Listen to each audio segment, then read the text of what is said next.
In February 1961, three adventurous rock lovers were searching for geodes near Olancha, California. They took one of their findings home and studied it because it looked pretty unusual. They managed to cut through the matrix and discovered something unexpected inside. Instead of the usual mineral formations, it had a cylindrical object resembling porcelain inside. There was a metal shaft at its center, and around it, a hexagonal sheath made of copper and some unidentified substance. Its discoverers were hoping they had found an example of some unknown technology from 500,000 years ago. It could be proof that there was a hyper-advanced ancient civilization like Atlantis, or that time travel was real. Maybe someone came all the way from the future and accidentally dropped the item. Or maybe some intelligent extraterrestrial beings brought it when visiting Earth. If any of these theories were true, it would mean that scientists have to completely rewrite all human history as we know it.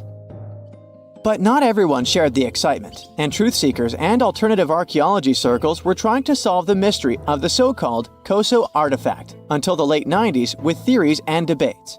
Then a group of skeptics took images and x-rays of the discovery and showed them to spark plug collectors. They have identified the artifact as a spark plug with corroded metal components from the 1920s and not ancient technology at all. Almost 20 years later, one of the co-discoverers of the artifact agreed to take it for inspection at the University of Washington. They officially confirmed it was a 1920s-era champion spark plug. And the stone matrix containing the artifact wasn't a geode, but a concretion. Those can form because of natural processes over decades or years, but not millennia. The Koso artifact is a good example of an out-of-place artifact, which is a thing in pseudo-archaeology. It's something found in a place or time where it shouldn't logically be. These artifacts seem too advanced for the time period they're found in. They could also mean human activity existed when humans weren't supposed to be around. The Baghdad Battery is another example of such an artifact. It was found in the 1930s by a German archaeologist and consists of a clay jar, a copper cylinder, and an iron rod going through the jar's stopper. Its top, which was broken off, probably had been sealed with asphalt. Its discoverer noticed that it had two different metals and possibly an electrolyte, which are key components of a battery. There are no ancient writings to support this theory. But when scientists ran tests and filled it with an ionic solution like vinegar or wine, it showed that it could conduct electricity. If it really was a battery from 2,000 years ago, it might have been used in ancient medical practices, or even embedded in statues to make it look like they were buzzing to impress people. Kionich, who found it, believed it was used for electroplating, a process for coating metals. Even if it was used as a battery, the Baghdad artifact could only produce a small amount of energy, around 1 volt of electricity.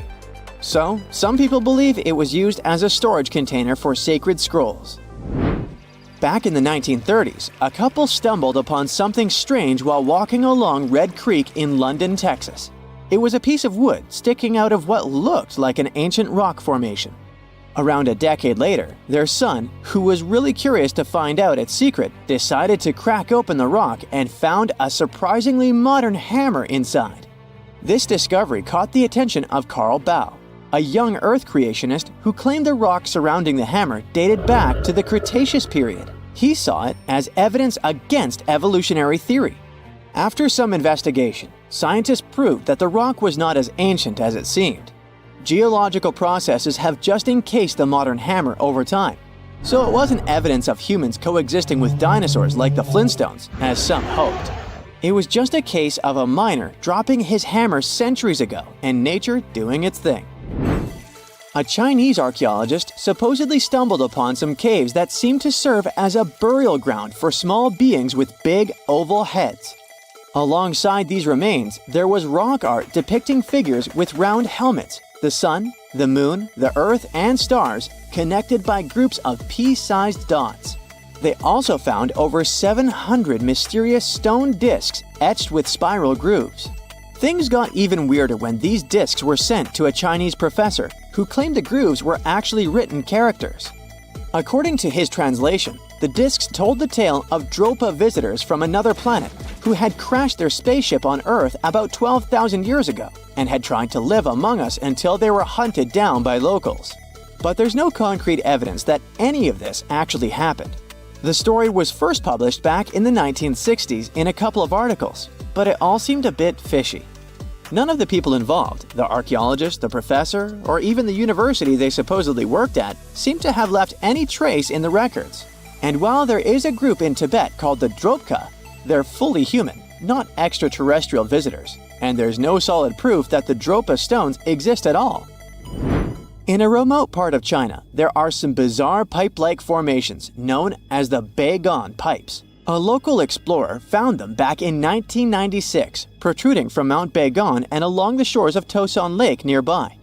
Some people thought they were the work of ancient guests from other planets.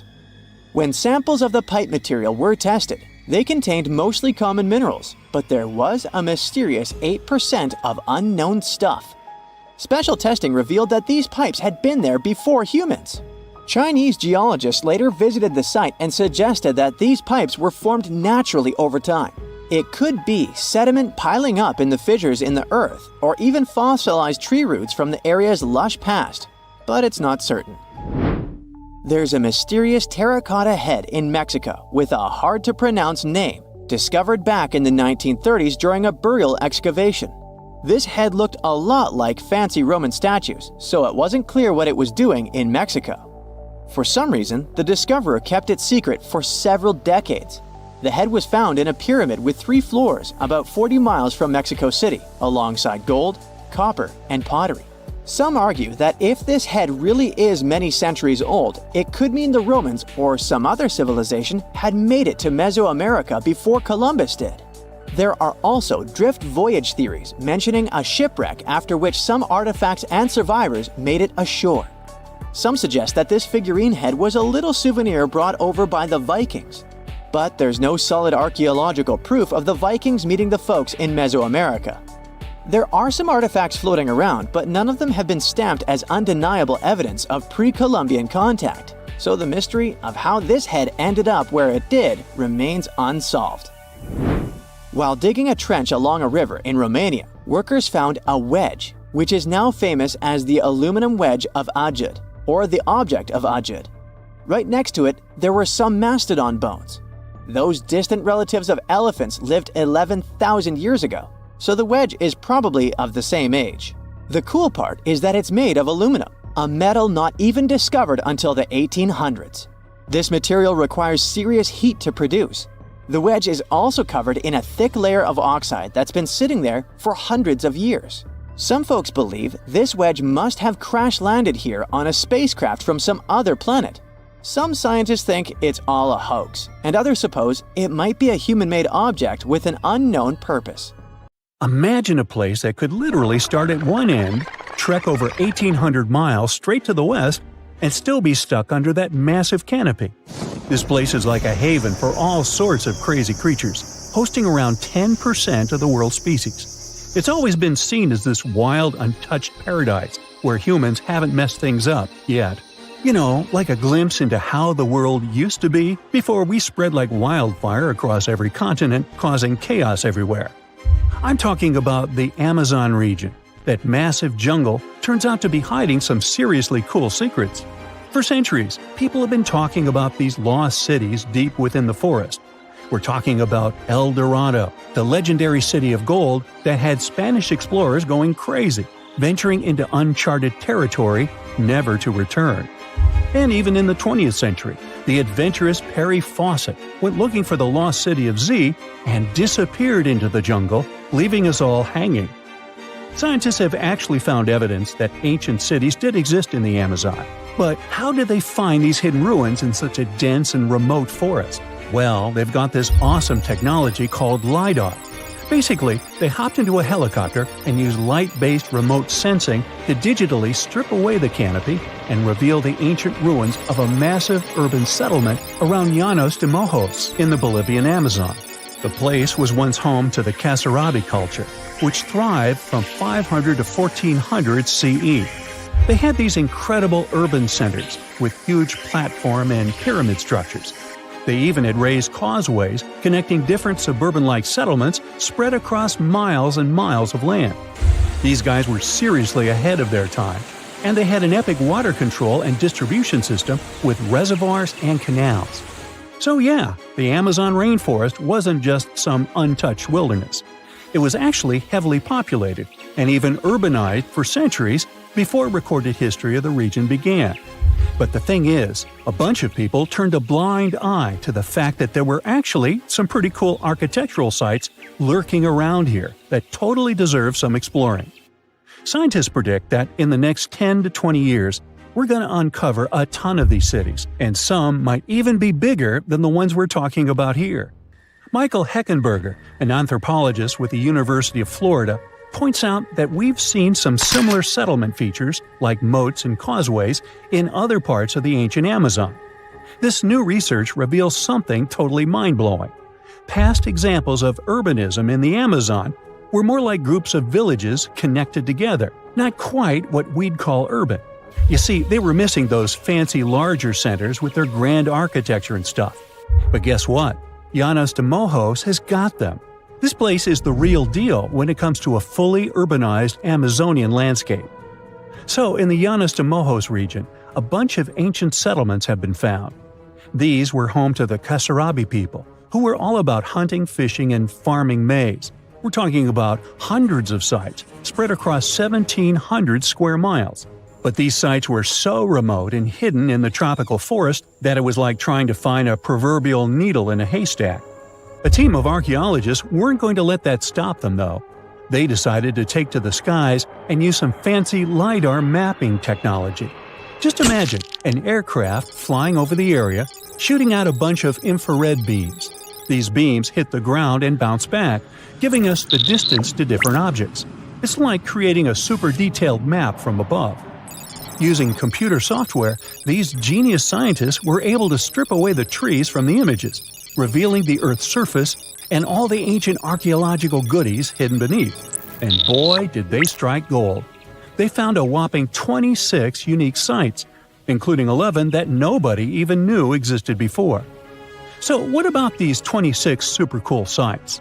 Among them, we've got Landivar and Kotoka, which are like these huge urban centers. And get this, we already knew they existed, but the new maps revealed they cover 1.5 and 1/2 square miles respectively. These centers are surrounded by moat and rampart fortifications, like something out of a medieval castle, and they've got all sorts of crazy stuff inside. We're talking artificial terraces, massive earthen platform buildings, and pyramids that reach over 70 feet tall. All these epic buildings are actually facing the north-northwest. It's like they were trying to align themselves with the cosmos or something. This kind of cosmic worldview can be found in other ancient sites in the Amazon too. Now, let's take a bird's-eye view and strip away all those pesky trees. We can see these two centers in all their glory, and they're actually connected to a whole network of settlements through a bunch of causeways. Picture it like spokes on a wheel, stretching out for miles. Canals also stretch out from these main centers and connect to rivers and Laguna San Jose. It's like they had their own water delivery system going on. These ancient guys totally reshaped the whole landscape with their crazy cosmology. The only bummer is that their impressive architecture was made from mud brick. While it looked amazing back then, it just wasn't as durable as the limestone used by the Maya. What happened to the Kasarabi and their settlements is still a big mystery.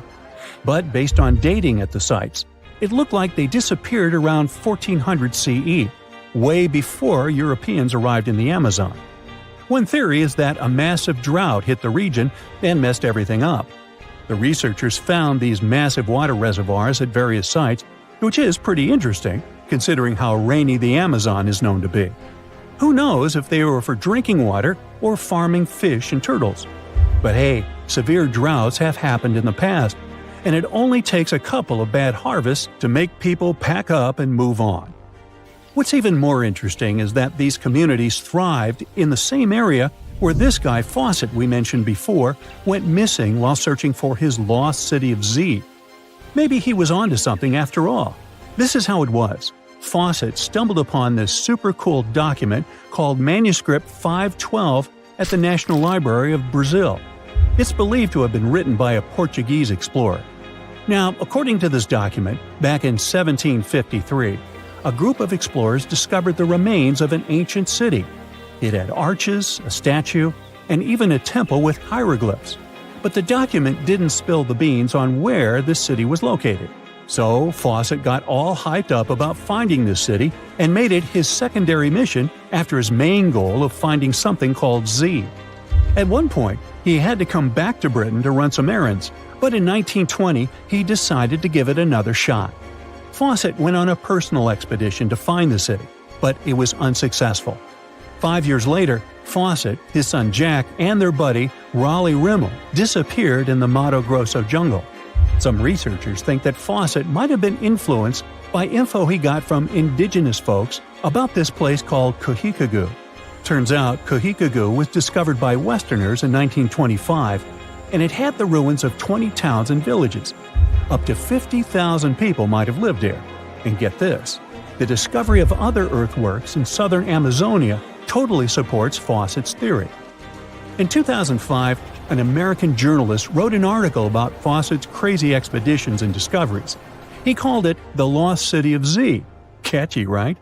Well, in 2009, he turned that article into a book with the same name. And in 2016, the super talented writer-director James Gray made it into a movie. Now, here's where things get a bit sad. The Amazon region is changing rapidly. Farming, ranching, and energy production are changing this incredible place. And guess what? Those untouched areas with ancient relics won't stay untouched for long. It's a race against time to document and preserve what's left of our past before it's lost forever. Welcome to Rapa Nui, better known as Easter Island. It's a tiny speck in the vast Pacific Ocean, 2,200 miles away from the coast of Chile. This island is most famous for its eerie moai statues. This place is also home to one of the most mysterious writing systems in the world, called Rongo Rongo. We found it on 27 small wooden tablets. For years, historians have been arguing about the true history of these tablets, and now we might have found the truth. Humans first set foot on this island in the 12th century. For many years, it was home to the Rapa Nui people. They were pretty isolated out there in the Pacific Ocean until Europeans arrived in the 1720s. Europeans brought with them lots of troubles, leaving only a small fraction of the native population alive. Later in the 19th century, a missionary, Eugene Iro, went to the island and discovered the wooden tablets with intricate symbols carved on them. He wrote how marvelous they are, but there are hundreds of them on the island, and that they can be found in every household. But unfortunately, not all of them survive to this day. We've only got 27 of them. Some of them were heavily weathered, burned, or otherwise damaged, and now they're scattered all over the world in museums and private collections. Some of the language's artifacts were carted off to Tahiti and then to Europe by Europeans, leaving none behind on Easter Island itself. The 4 sacred tablets found their home in a congregation in Rome. They were the ones used in the recent discovery. For years, historians have been arguing whether this writing system was made up by the islanders themselves or they borrowed it from Europeans. To find the truth, they decided to use a technique called radiocarbon dating. All organic materials like wood, charcoal, and so on contain a tiny amount of a radioactive form of carbon called carbon-14. When life comes to an end, things stop taking in carbon-14, and the amount they had starts to decay over time. By measuring how much carbon-14 is left in a sample, we can assume how old this sample is. This is how we learn the age of many fossils and artifacts. So, they looked at the age of some Rongo Rongo tablets. 3 of them were crafted from trees grown in the 18th or 19th century, which aligns with the arrival of Europeans. However, one of them is older than the Europeans' first visit to the island. There are 2 reasons to believe that Rapa Nui people created this writing system themselves. First, Rongo Rongo works differently from European languages. Decoding it is a pretty hard task. Unlike English, this language boasts over 400 unique glyphs, none of which resemble any known writing system. There were many attempts to decipher this language, and none of them were successful so far. And second, one of the tablets is shown to be from around the 15th century, before the Europeans arrived. The problem is that radiocarbon dating can only tell us when the wood the tablet was made from was cut down, not when the writing was put on it. And since we've only got one tablet to go by, this isn't enough to be completely sure. On the other hand, why and where would they preserve cut wood for over 200 years just to grab it and write something on it one day? But anthropologists and historians say that it's possible. Scarce wood resources might have led the islanders to reuse old driftwood, which could be centuries older than the writing itself. This is known as the old wood problem in archaeology. Plus, the tablet looks very preserved. It was maintained to protect it from wood-damaging insects, humidity, and so on. That's why it survived over the centuries. Whatever is written on it, it was probably important for the Rapa Nui people. Now, all of these are guesses and clues, but scientists are cautiously optimistic. They believe that Rongo Rongo could be one of the rare instances of independent writing invention, like those of the Sumerians or the Egyptians. But we need more evidence. In the Rapa Nui language, Rongo Rongo means to recite or to declaim. Not everyone could write, only a select few. Probably only the elite of Easter Island, mostly men, knew and could read this written language. After colonization, none of them survived. So now we have to rack our brains trying to figure out what's written here.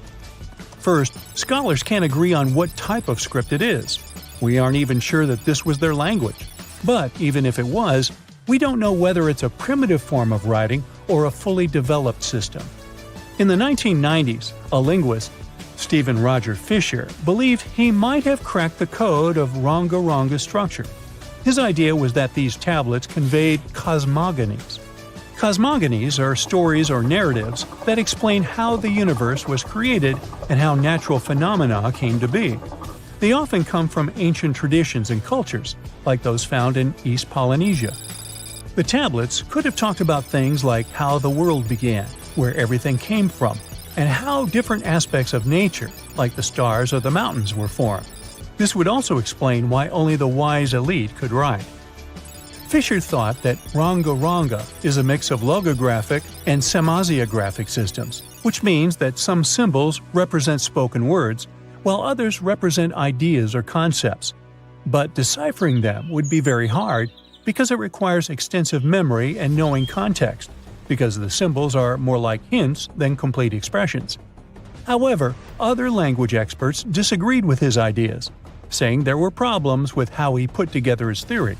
Unfortunately, Fisher couldn't prove this hypothesis. Maybe these are just drawings. If we look at the tablets, there are some things that look recognizable: people, animals, plants, and geometric shapes. There are some birds. One of them looks like a frigate bird, which Rapa Nui people associate with the deity Maki Maki. There are also fish, centipedes, and so on, or at least these glyphs look like them. Could it be just art or a form of decoration? Maybe, but there are some problems. The glyphs show a high degree of complexity and structure. They also keep the same style. For example, there are several symbols that show something human-like with a raised hand. The only difference is different heads.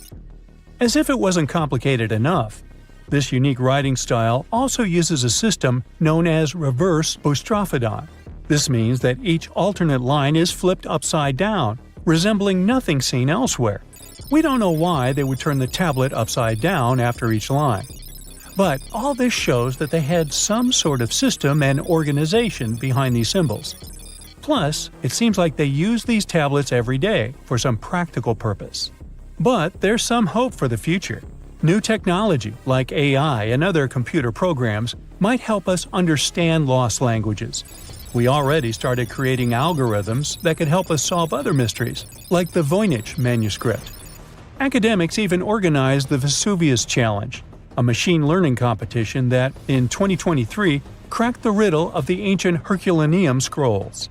The scrolls were buried under volcanic mud after the catastrophic eruption of Mount Vesuvius in 79 AD. In real life, the scrolls are very fragile, so deciphering them would be a very hard task. But with digital scanning and machine learning, it's much easier. They have a rich history. They most likely belong to the personal library of an Epicurean philosopher named Philodemus. These scrolls contain very important insights into Greek philosophy and Latin literature. If we decipher more of them, we'll learn more about the rich history of the Roman Empire. It's the first day of your long-awaited trip to the Amazon forest. You flew all the way to South America. More specifically, you landed in the city of Manaus. It's the heart of the Brazilian Amazon. So far you've traveled by air, car, and now water. You are on a tiny boat, moving through the dark waters of the Amazon River. Yes, the river is also called the Amazon. And just FYI, it's the second longest river in the world. It loses only to the Nile River in Egypt. The Amazon sprawls for an impressive 2,700 square miles, beginning in Peru and ending only when it meets the Atlantic Ocean off the coast of Brazil. To get a closer look at the forest, you decide to start by exploring it by boat. First up, you watch some piranha fishing. You can even try to catch one yourself if you like. As you may know, piranhas are carnivorous fish that inhabit the Amazon River, so it might not be your best option to go swimming in these waters. One of the most emblematic species of alligators present in the Amazon River basin is the broad-snouted caiman. It looks pretty much like a regular alligator, except for the fact that it has a yellow chin. Your guide leaves the boat and searches the water to show you a caiman up close. He also tells you of another legendary creature that lives in the dark waters of the river, the pink dolphin. Lucky you get to witness a family of pink dolphins showing their fins near your boat. They look magical from the place where you're sitting. You've probably never known dolphins can be pink, huh? After a few mesmerizing moments, you discover that the dolphin's pink color is nothing but an illusion. The animals are originally pinkish-gray, but due to the brown colors of the Amazon River, they look vivid pink when you stare at them from above. Your guide tells you that the pink dolphin is a central character of Brazilian folklore.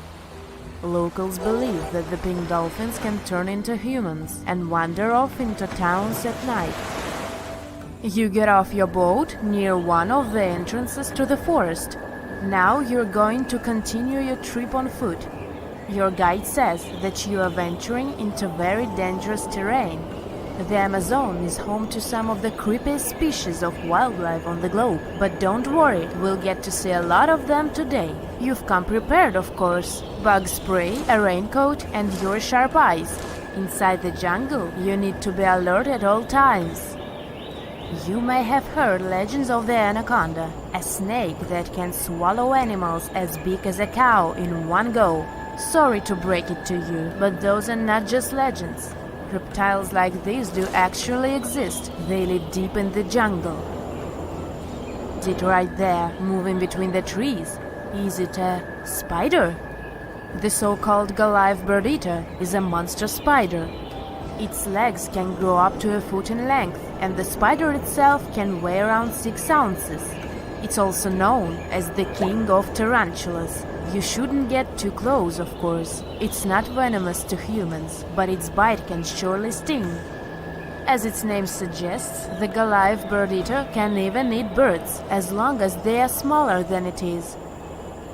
Up next, you run into another species of spider that draws your attention. This one is so tiny that you almost don't see it. It's known by the popular name of the decoy spider. You see one of its creations, a gigantic spider built by the tiny Cyclosa spider in order to scare off large predators. This is as amazing as it is creepy. A spider that uses the remains of other insects and dry leaves to create the image of a large spider on its web. If it fools predators, perfect! But to us humans, this work of art looks almost endearing. Who knew there were artists in the arachnid world? Near a small lake, you witness a unique scene. A large snake is slowly slithering its way toward a lizard that is resting on a rock. The lizard seems obvious to the presence of the dangerous reptile, but right as the snake is preparing to attack, the lizard flies the scene in its iconic way. The so-called basilisk lizard is famous for its ability to walk on water, or rather run across the water. This isn't an illusion, just a matter of balancing. The small lizard moves its legs on top of the water very fast, while its long tail serves as a counterweight. I wish I could do that. If you've ever wondered what a frog looks like on the inside, you've come to the right place. Right in front of your eyes, there is a rare local species of frog. It's known as the glass frog.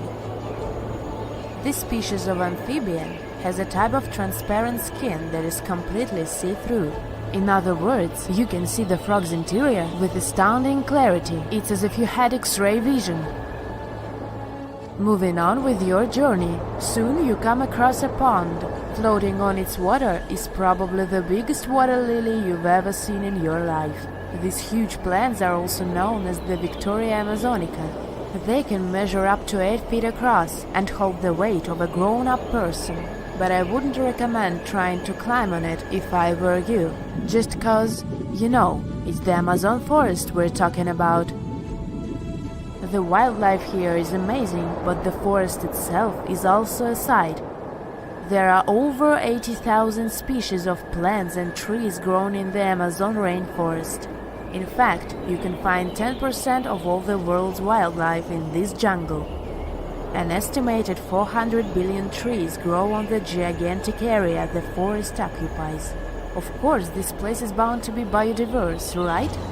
You won't be able to witness this phenomenon during your trip, but your guide tells you about a unique species of tree that is famous for being able to walk. Yep, you've heard correctly. There are walking trees in the Amazon rainforest. They don't have legs or anything like that, but they do move around in search of better lighting conditions. The Amazon canopy is so thick that only 1% of sunlight can reach the forest floor. Because of this, some trees end up getting less sunlight than others. The so-called walking palm trees seem to be adapted to this situation. They grow new roots, which helps them move for 1 to 2 inches per day. They can walk up to 65 feet per year. Maybe that's what inspired John Ronald Reuel Tolkien to create ants, huh? Those are pretty similar tree beings that roam freely around the world. I kid you not, it's not only wildlife that inhabits the Amazon. Actually, over 30 million people live in the forest. And there are also ancient settlements that scientists believe to have been thriving there. And I'm not talking about El Dorado, that's just a myth. But in 2018, a groundbreaking study showed that up to 1 million people probably inhabited the Amazon between 1250 and 1500 CE. Can you imagine that? Working alongside local indigenous people, researchers from the University of Florida found several mounds in the Amazon. Besides these mounds, they also discovered interesting ditches and geoglyphs. After mapping all of these recurring mounds, scientists understood that this was a sign of an ancient settlement. They found remnants of carefully designed walls centered around plazas.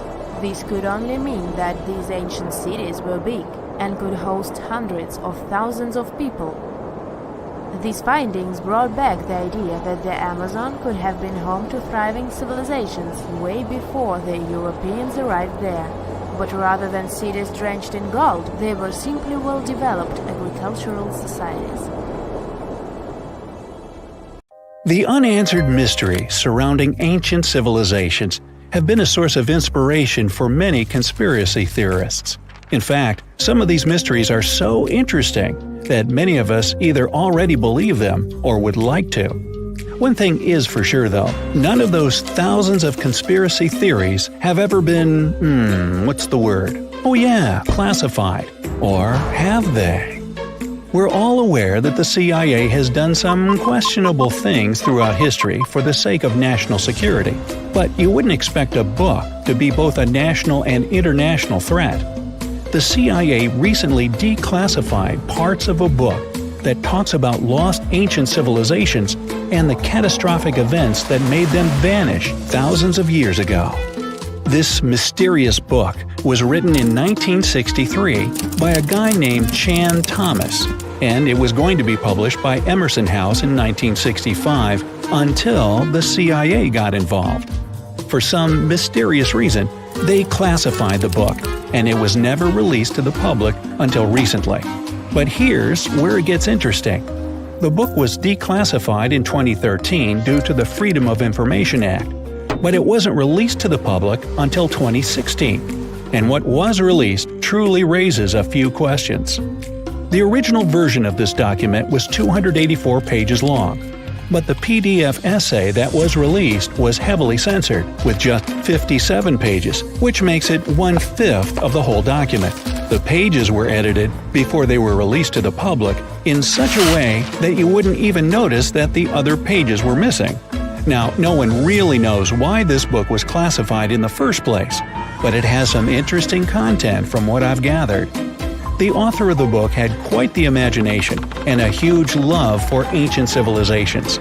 And even though what he had to say is very thought-provoking, some of it is just bizarre.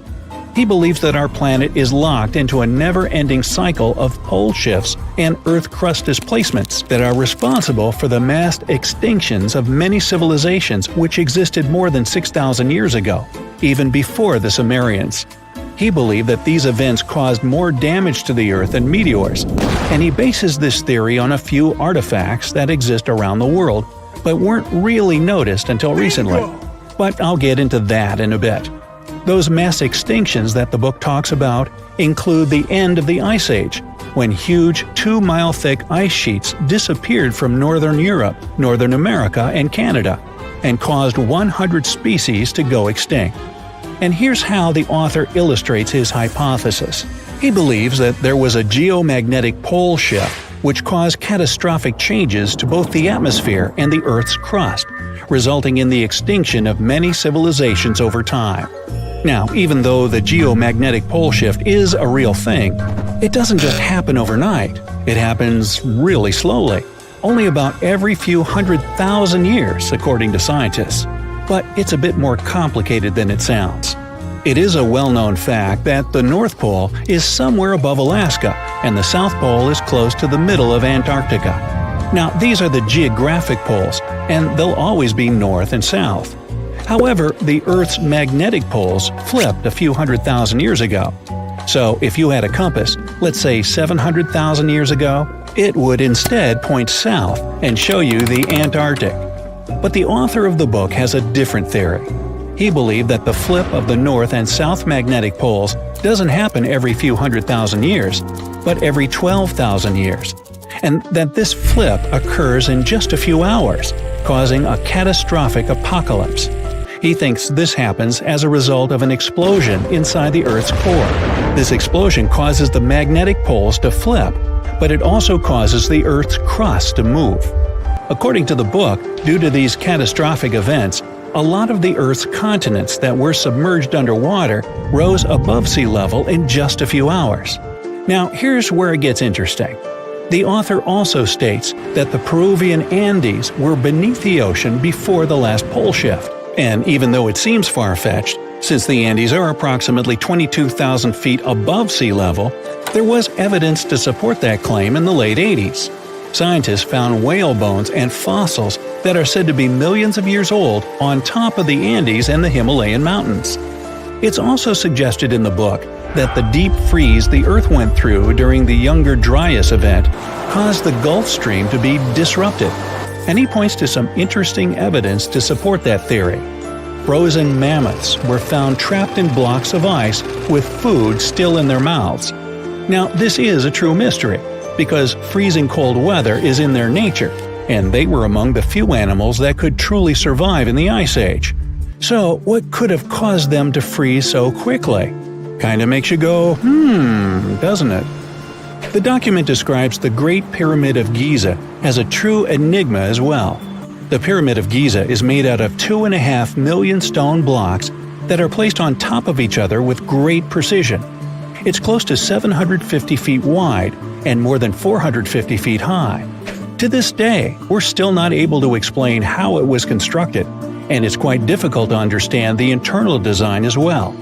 On the inside, the pyramid has no similarities to the other pyramids, and, despite popular belief, there were no mummies found in any of them. If you think that's a bit weird, wait for the next one. There are absolutely no hieroglyphs found in any of the pyramids, and that goes both ways. What do I mean? There are also no pyramids, or anything that resembles a pyramid, in any hieroglyphs either. Mr. Thomas believes that the pyramids were created hundreds of thousands of years before the Egyptians by a civilization that went extinct. Speaking of civilizations, in his book he even mentions the Greeks. He claims that in Greece, there was another ancient race of people that went extinct as well. He claims they were extremely tall with blue eyes and blonde hair, and had access to advanced technology that the Greeks couldn't have known about in their prime. Now, before we drift too far away from the stone blocks, let's talk about another mystery, the temple in Balbeck, Lebanon, and its ginormous foundation blocks. Those stones, which make up the Heliopolis, were also used for the temple in Rome. The foundations of the temples are made of 900-ton trilithon stones, and according to the author, this is proof that there must have been a lost ancient civilization with advanced technology. Now, most archaeologists claim that those stones were made by the Romans. However, there's no evidence to support that. The Romans didn't have the technological equipment to make the stones or lift them. So, you might think, what if they just made them in that place right then and there? Well, those stones were also lifted 30 feet high and were placed next to each other with mathematical precision. And let's not forget about the blocks on top of the Heliopolis in Lebanon, which weigh about 800 tons each. But wait till you hear the next one. The Romans don't even credit themselves for these stones. They claim that they built up the sides, but they don't take credit for the extraordinarily large and heavy foundation stones. The author also makes an interesting point about the distance between the Roman capital and Baalbek in Lebanon. Why would the Romans build the world's largest monolithic stones in such a remote area, and so far away from their capital, and never take credit for it? Well, folks, it's a mystery to me. Now, let's move on to the most intriguing enigma, Easter Island, which is located in the middle of the Pacific Ocean, or nowhere, if you will. The author questions how people found it or even settled in such a remote island that long ago. One of the signifiers of Easter Island are the moai statues, and the mystery surrounding who they depict and why. What's an even bigger question is how they were created, moved, and positioned in the places they were found. According to this declassified document, Easter Island was part of the now lost continent named Mu, and it was sunk in the Pacific Ocean in a disastrous cataclysm that happened during one of those pole shifts. The continent of Mu, according to the book, was as big as South America, and what we now call Easter Island is just what's left of that continent. The author also believes that this is what happened with the lost city of Atlantis as well. Plato is even quoted about this, saying that the whole city of Atlantis sunk miles beneath the waves within just a day. Even though the whole story sounds very intriguing and makes some interesting points, we know that, scientifically speaking, a cataclysmic pole shift causing entire civilizations to go extinct isn't possible. It's 1898, and you're taking part in excavations in Saqqara. This place, not far away from Cairo, is full of ancient tombs and pyramids. You're in your Indiana Jones mood and hope to find something really phenomenal to become famous. Gold, manuscripts, treasure maps, mummies of famous pharaohs. Wait, a wooden bird? You're really disappointed as it looks like a regular toy. An old one, but still. Little do you know that years later, someone would propose that your bird was actually an ancient monoplane. So the artifact, nicknamed the Saqqara bird, is made of a sycamore tree. The birdie has a wingspan of just 7 inches and weighs around 40 grams. A perfect original souvenir from Egypt, I would say. It's over 2,000 years old and looks pretty plain, without any carvings of feathers or other intricate ornaments. It has a beak and eyes though, which makes our find look like a hawk, the emblem of the deity Horus. Its tail is rather unusual as it's squared, looks weirdly upright, and it seems like the sunken part of it was the place for a now missing piece. Humans love solving a good mystery, so there have been several attempts to explain the use of the birdie.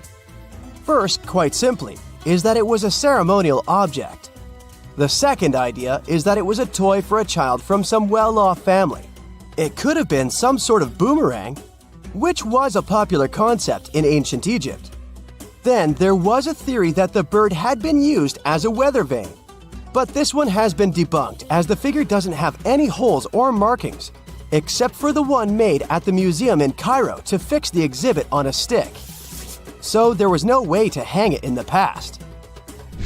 Almost a century after the bird was found, Egyptologist Dr. Khalil Masiha proposed a new theory that it could have been a model of a monoplane.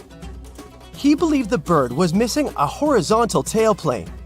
Otherwise, it had its wings set at a right angle, similar to that of modern planes.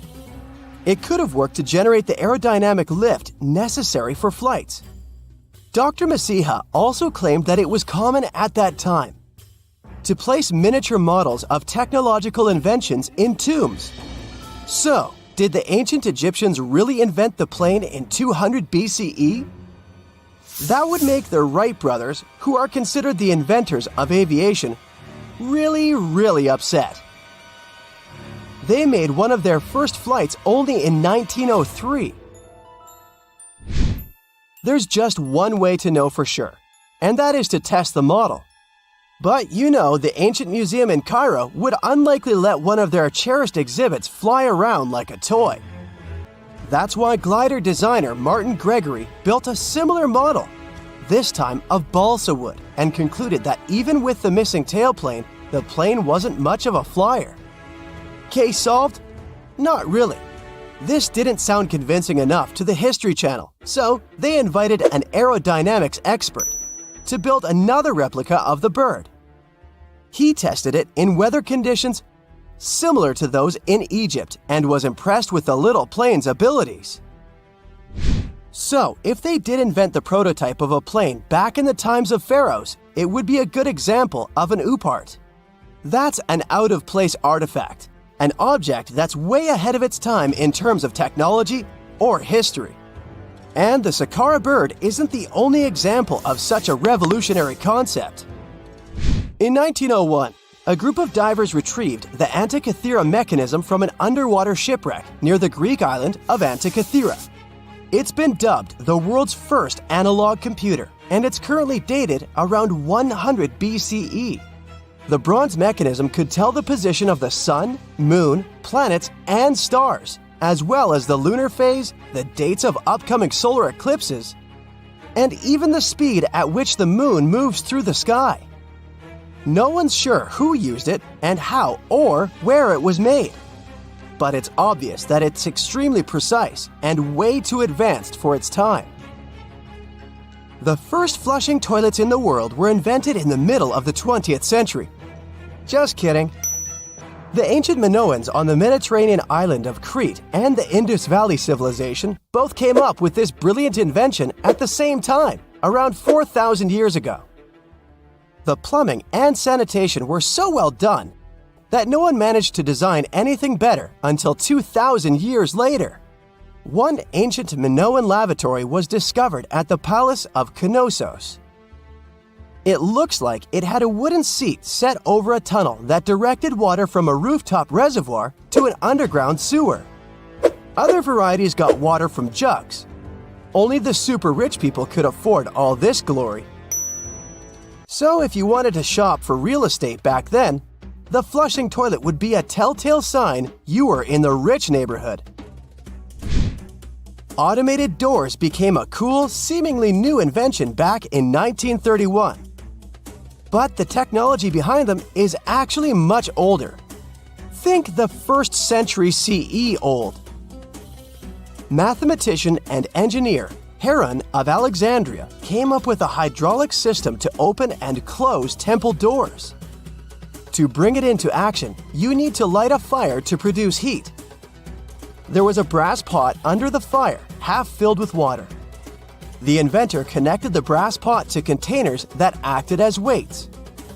When the fire was burning, the water moved into the containers. They went down and pulled the ropes.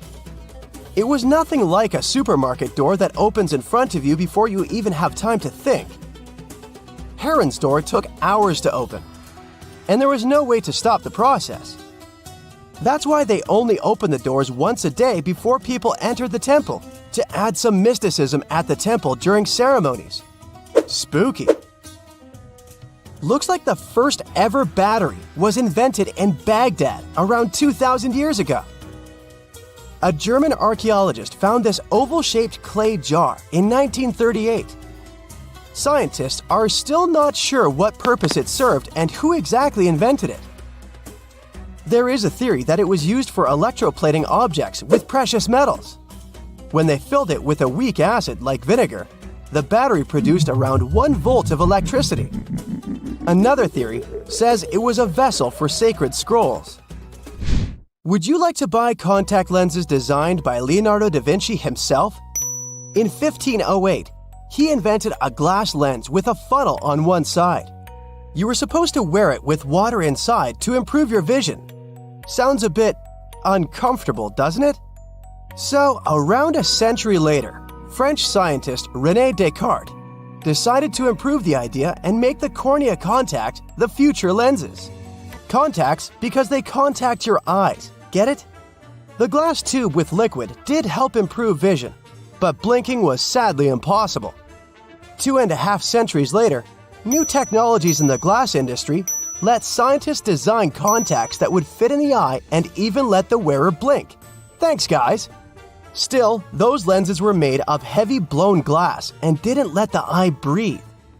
About 50 years later, contacts became plastic, lightweight, unbreakable, and scratch-resistant, but still covering the entire eye. And then, in 1948, an English optical technician accidentally sanded down a plastic lens and figured out they'd still be in place even if they covered only the cornea. Imagine you're living in 19th century London and need to send a message to New York. It would have taken about 10 days to get there by ship. So when delivery time went from days to hours in 1858, it was a true sensation. The first message was sent by Queen Victoria herself. It was all made possible thanks to the transatlantic telegraph cable, running under the ocean.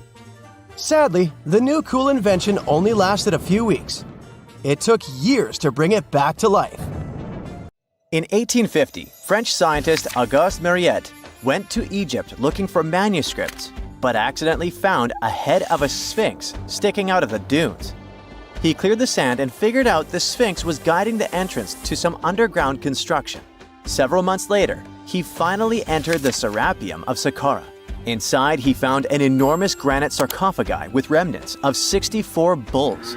Scientists are still amazed by the tech that the ancient Egyptians used to transport those enormous boxes. The Serapeum was built around the year 3000 before the Common Era.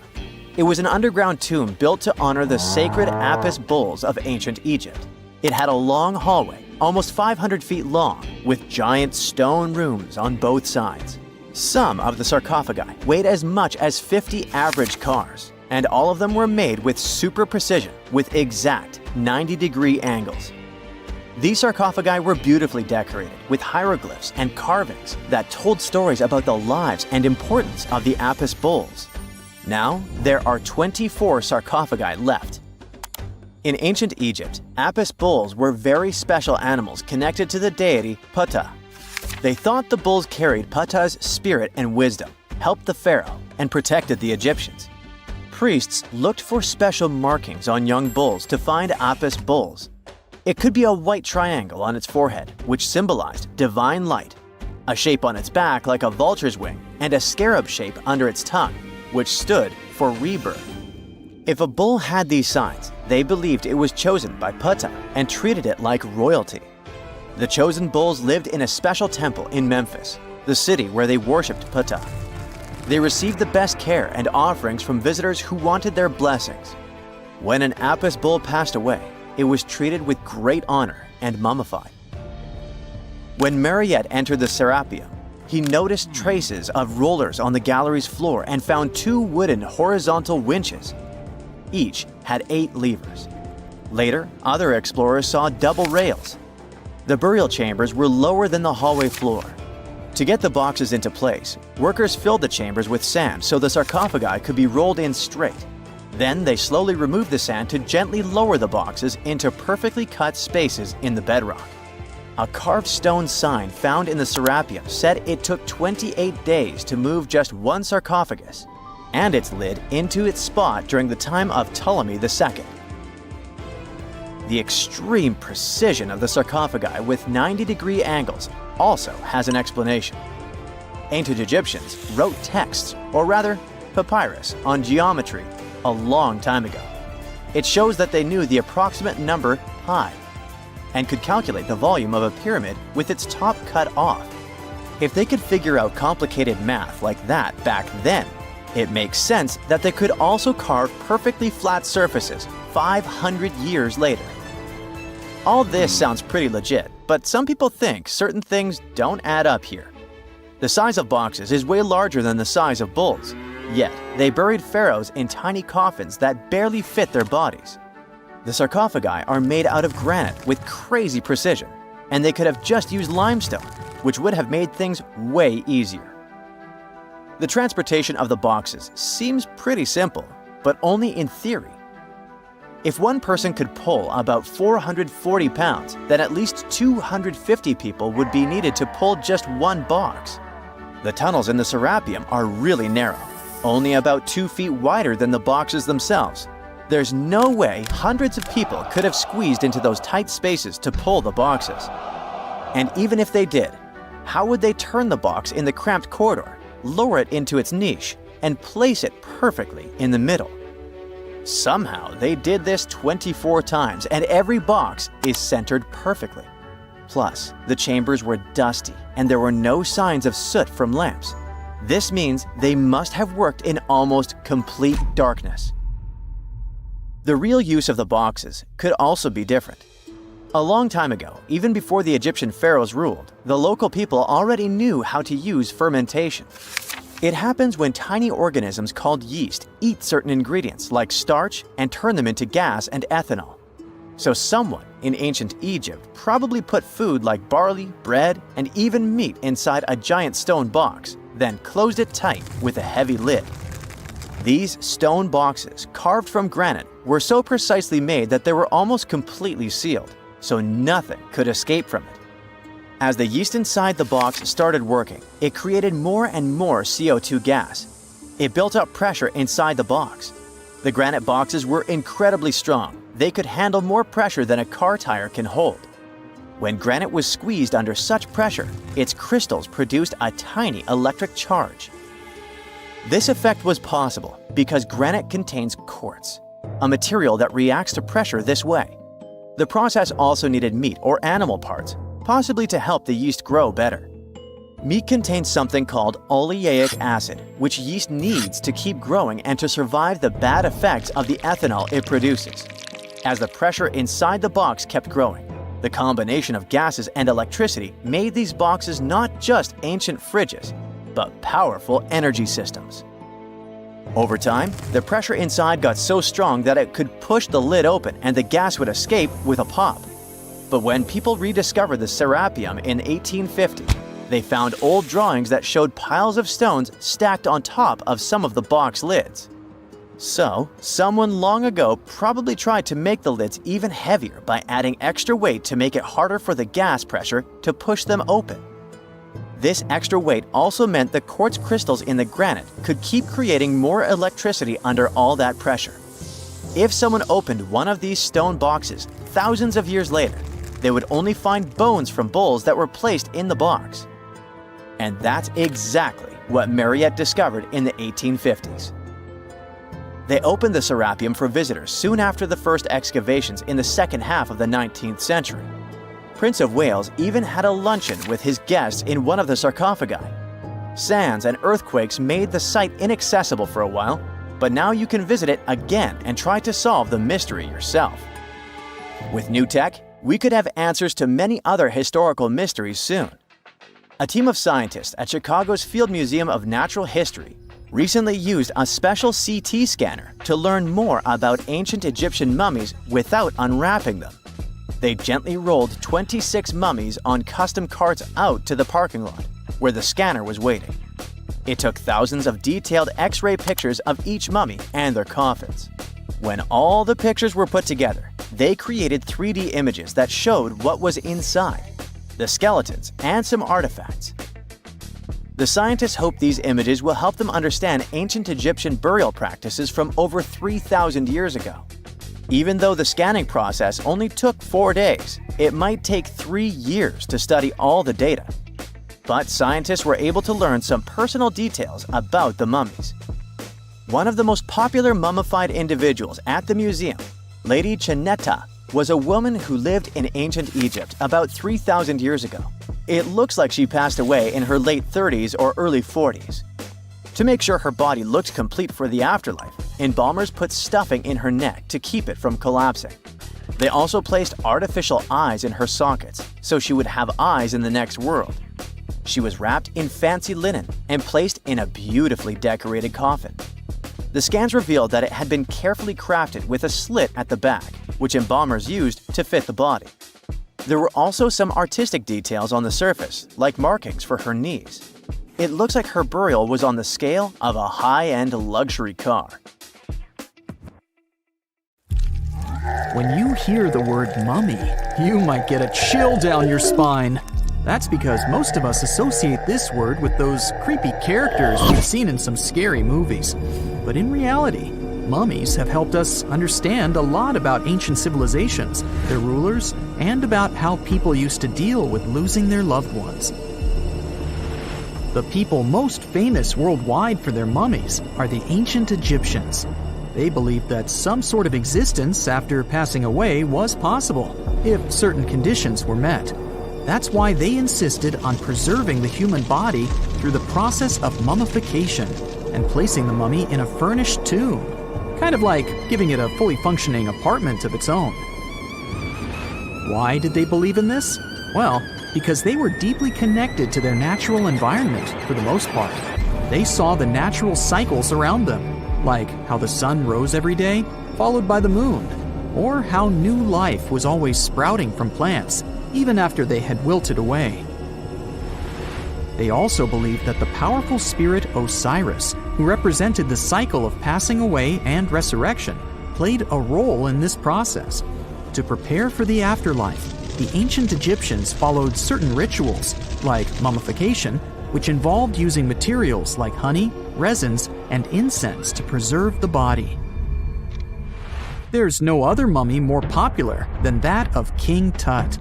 He was a young pharaoh who ruled over 3,000 years ago in Egypt.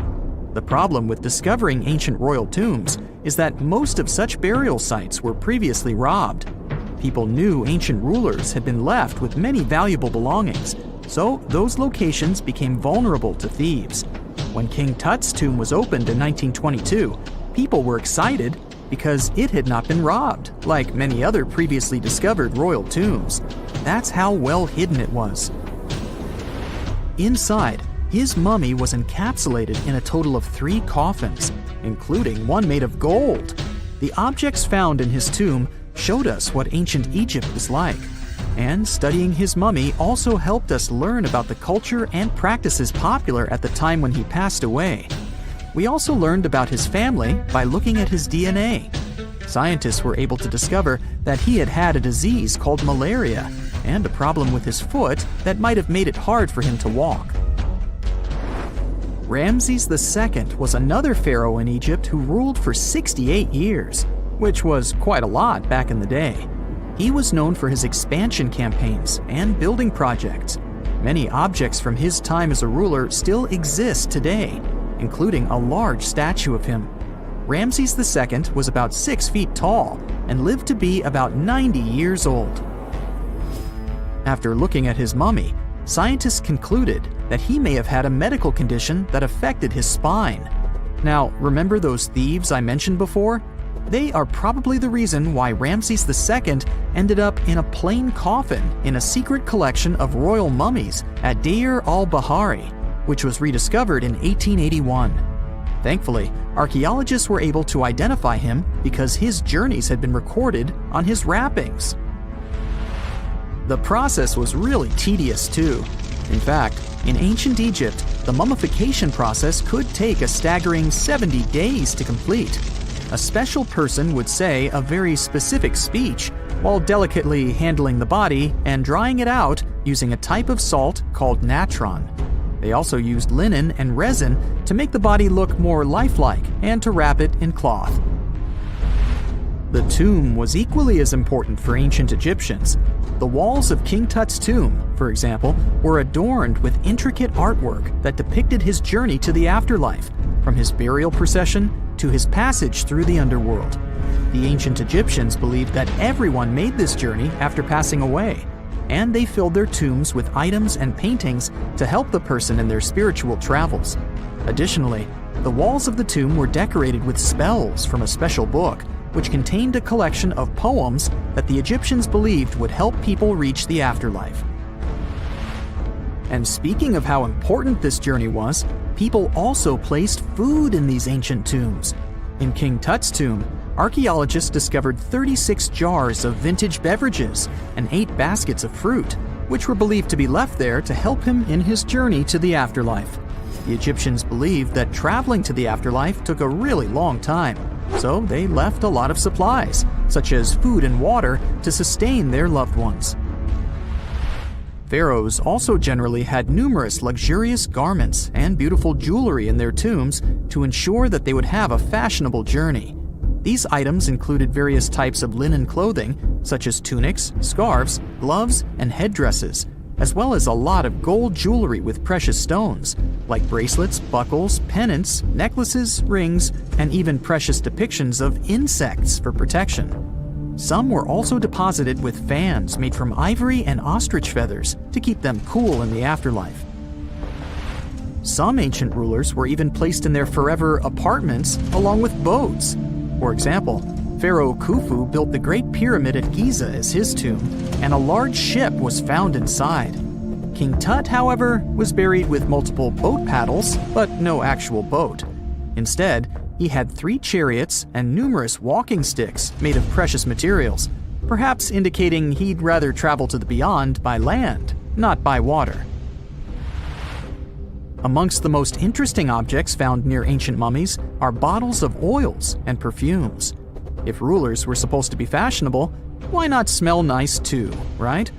Also, some of them had some ancient kinds of board games, most of them made out of precious materials like gold or ivory. One of those games was called Senet. It was very popular amongst the ancient Egyptians and very similar to modern-day chess. The ancient Egyptians may have the most famous mummies out there, but they weren't the first to invent the procedure. In fact, it all started in South America with an ancient civilization named the Chinchorro. As far as we know today, these people were the first to mummify their loved ones that had passed away. They did it somewhere around 2,000 years before the Egyptians started their own rituals. Sure, we can tell a lot about ancient rulers by studying these mummies, but until recently, we had no idea what they really looked like during their lifetime. Not so long ago, though, some very special mummy paintings were found by archaeologists studying ancient Egyptian objects. These mummy portraits are highly detailed paintings of individuals that were made while they were still alive. Such paintings were often painted on wood, as opposed to the classical portraits we all know about, which are painted on canvas. They are known for their realism and beauty, and have even been used by researchers to diagnose diseases by comparing them to the corresponding mummies. Some of these portraits also include depictions of jewelry, which was later found on the mummies. The recent discovery of these mummy portraits in Central Egypt is significant, as it marks the first time in over a century that such paintings have been found. Mummies appeared all around the world naturally, too. Mummification can occur without people intervening because of natural conditions, like extremely cold or hot environments, places with a lack of oxygen, or accidental exposure to chemicals that preserve the body. These conditions don't allow bacteria to grow, resulting in the body remaining more or less intact. Famous Otzi was one of these mummies. We know today he was a man who lived around 5,000 years ago in Europe. But upon his discovery in the Alps in 1991, Austrian authorities initially believed that he was a modern mountaineer because of how well preserved the body was. However, after the Iceman was removed from the glacier, it was determined that he was actually from the Copper Age.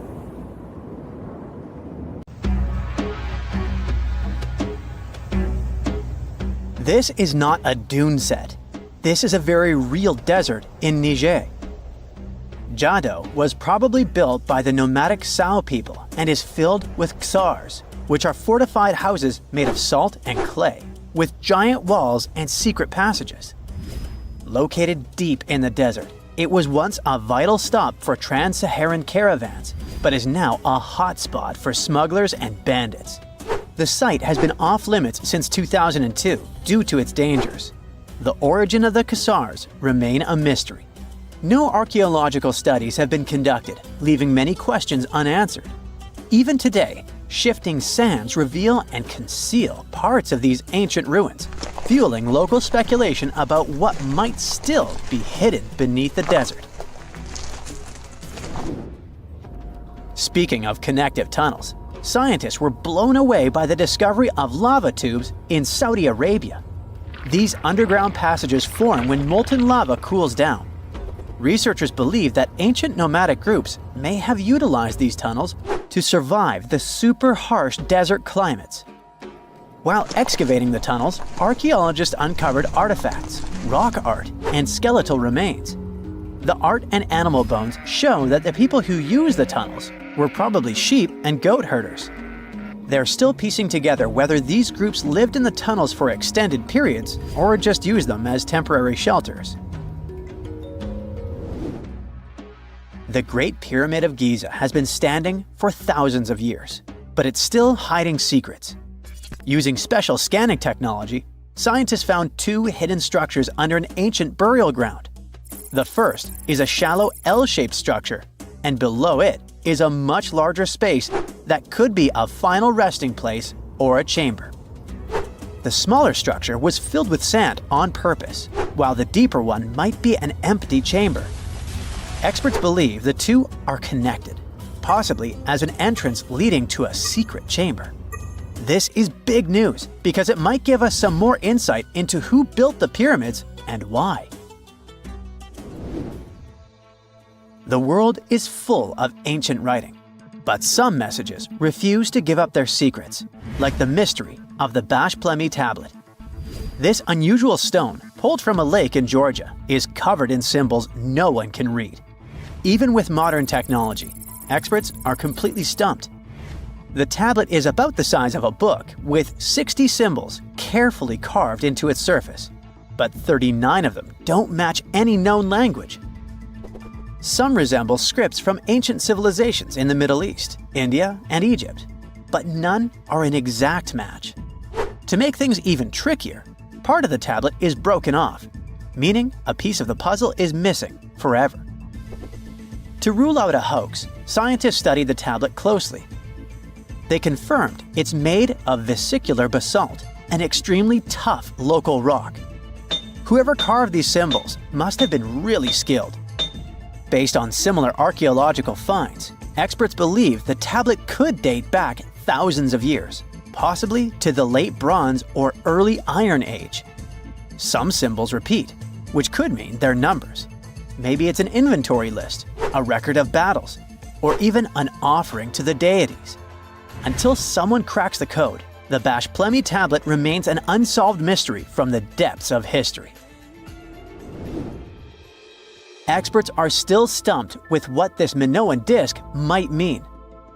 The Phaistos disc is one of the most mysterious finds from the Minoan civilization.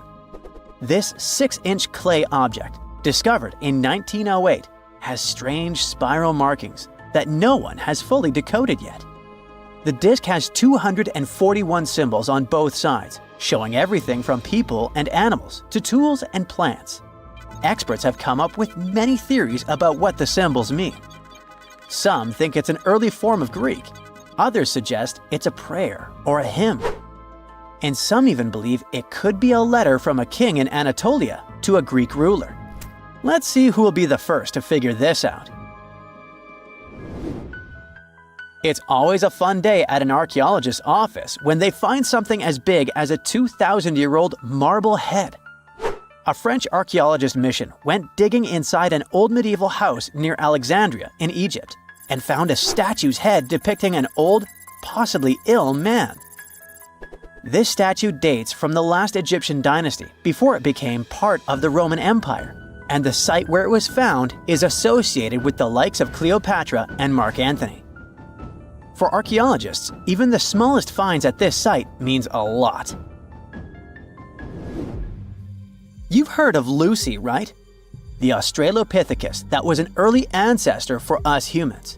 Well, scientists found some of her species' footprints somewhere in Tanzania.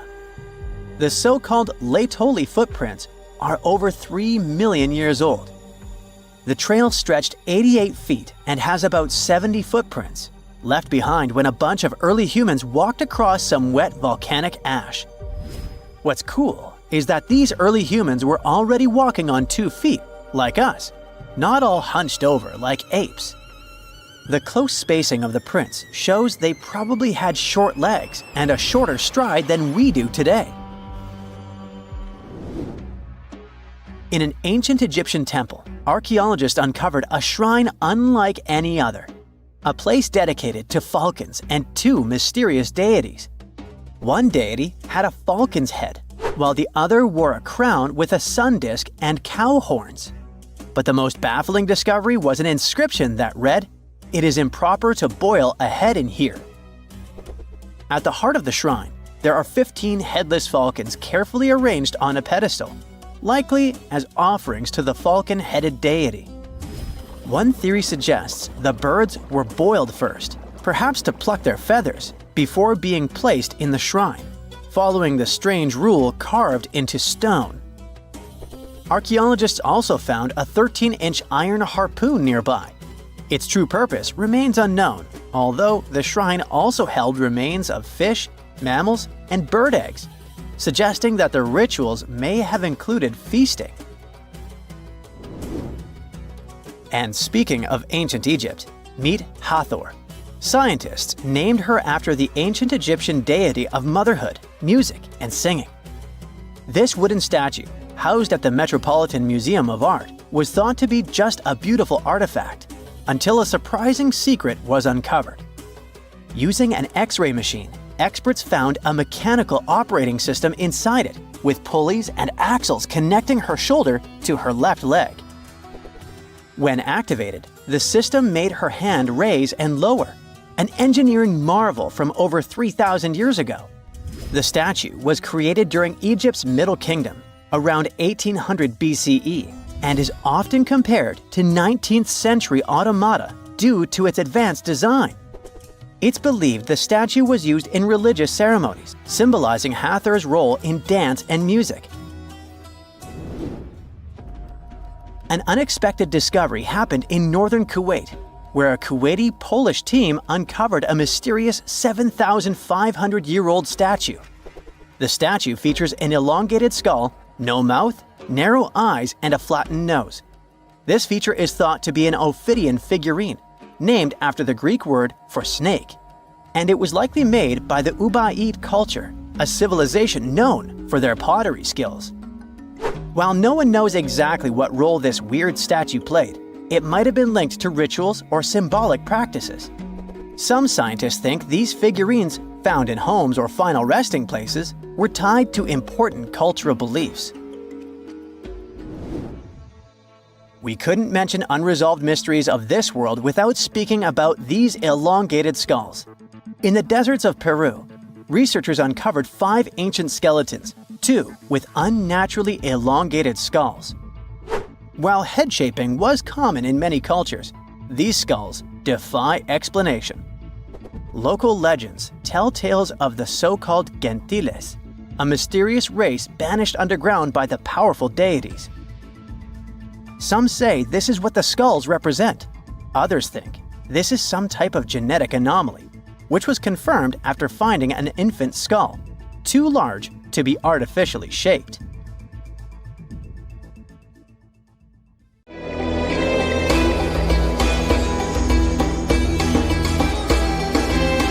The Great Pyramid was created as the final resting place of ancient Egyptian monarch Khufu. According to legend, French leader Napoleon entered the Great Pyramid and came back out looking shaken and super pale. He never revealed what he saw inside, but whatever it was is said to have affected him for the rest of his life. When Napoleon entered the pyramid, he would have walked through a super tight and ascending passageway. He'd then go through another passageway, known as the Great Chamber. This corridor would have been much taller than the previous one, and would have cobbles too. He'd then reach the King's Chamber, the centerpiece of the Great Pyramid, which was lined with huge blocks of granite. But it wouldn't have looked as grand as we might imagine. There are no hieroglyphics decorating its walls, as Egyptians only began decorating the burial chambers of pyramids much later on. The pharaoh's tombs deep inside the pyramid would have also been filled with treasures, from chunks of gold to the world's most expensive jewelry. But this would have all been looted a long time ago. The only thing that probably would have been left in there would have been a huge sarcophagus, which would have once contained the king's mummy. He'd also have to walk past the queen's chamber. This room most likely didn't hold any queens though, as pyramids were usually only built for one person.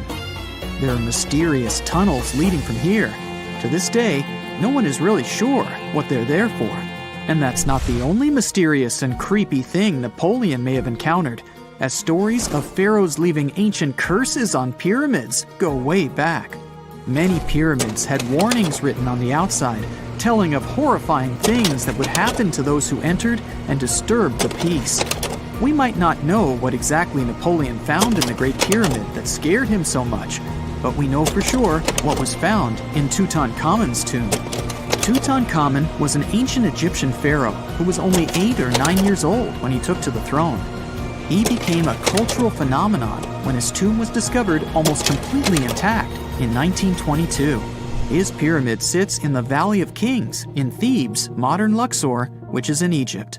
Unlike the Great Pyramid, Tutankhamun's tomb was covered in beautiful wall decorations. The walls told the story of how he would travel to the afterlife through the underworld. Egyptians believed all people would have to take this journey, so they would fill their tombs with objects and paintings to help them get there. There'd also be spells painted on the walls. They believed this would help people pass over to the next realm. The journey would be pretty long, and for that reason, the ancient Egyptians would also fill the pyramids with food. Tutankhamun's pyramid was filled with 8 fruit baskets. They even found something called gingerbread fruit in there. The rooms were jam-packed with furniture, statues, clothes, and staffs, amongst a whole bunch of other things. You'd likely find a lot of clothes and expensive jewelry in the pyramids as well. The ancient Egyptians wanted their ancestors to travel in style to the afterlife. They put Tutankhamun in his final resting place with over 50 pieces of clothing, all of the highest quality. There were tunics, scarves, gloves, and headdresses, and a ton of jewelry.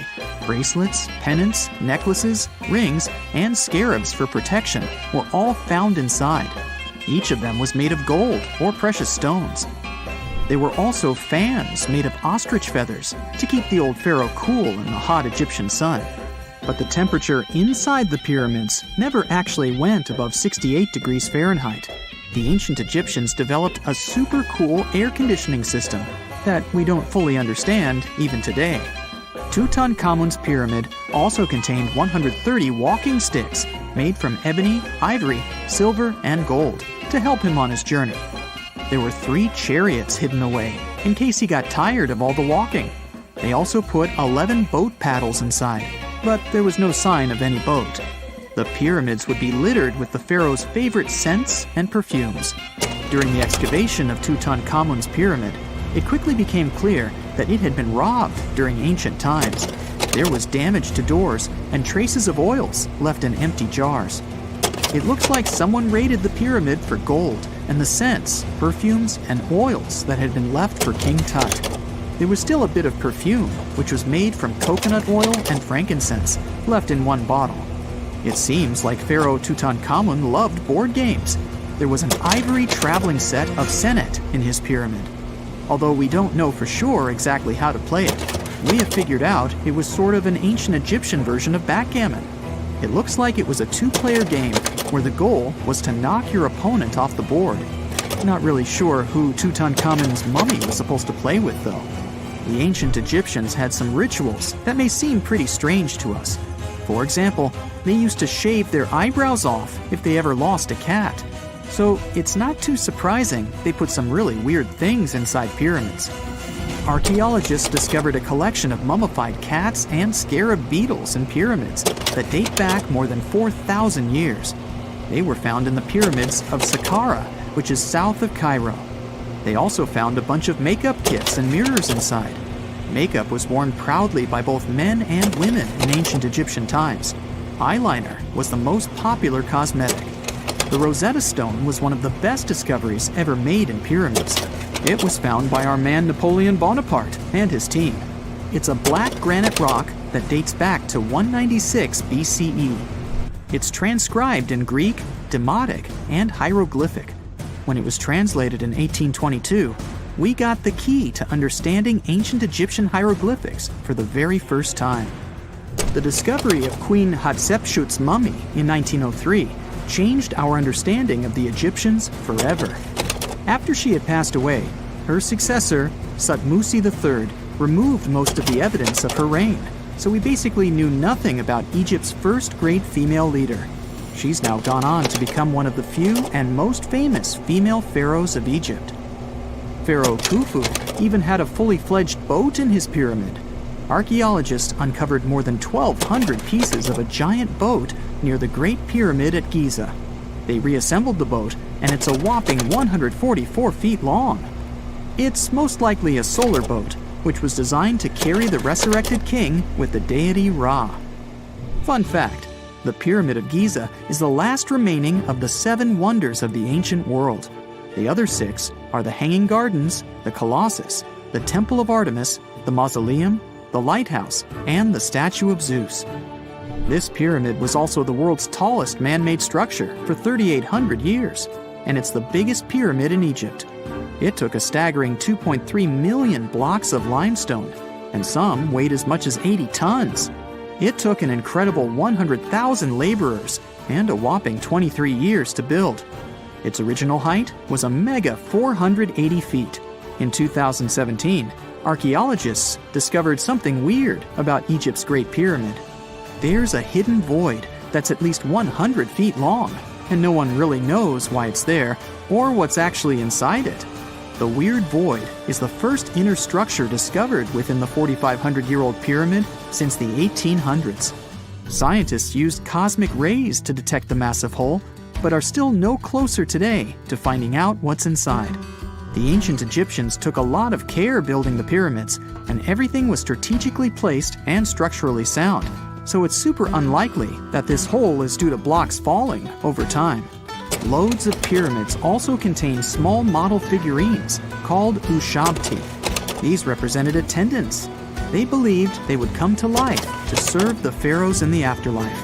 But it's amazing that all this stuff actually fit inside. There isn't actually a huge amount of space inside the structures. It's mostly just rock.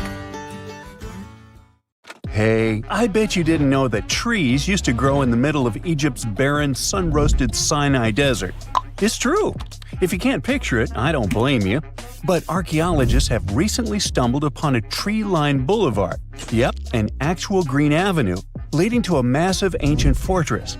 No, this isn't some mirage or an overactive imagination, although I do have one. But it's turning our ideas of ancient Egyptian desert life upside down. Let's rewind a bit. The site in question is called Tel Abu Saifi, located in the northern part of the Sinai Peninsula. For a long time, it was known as a dusty archaeological footnote, the home of ruins from the Ptolemaic and Roman periods. You know, the era after Alexander the Great swaggered through Egypt and the Roman Empire called dibs. But recently, Egypt's Ministry of Tourism and Antiquities decided to give it a fresh dig, and what they found out turned to be more than just a forgotten outpost. We're talking about a full-on military fortress with defensive trenches, paved roads, lime kilns, barracks for soldiers, and even room for their families. A whole bunch of living quarters right in the middle of a desert doesn't feel very homey until you remember our star, the unexpected Green Avenue. This road was over 300 feet long and 36 feet wide, as long as an American football field, paved with limestone slabs and lined with more than 500 clay planting pits.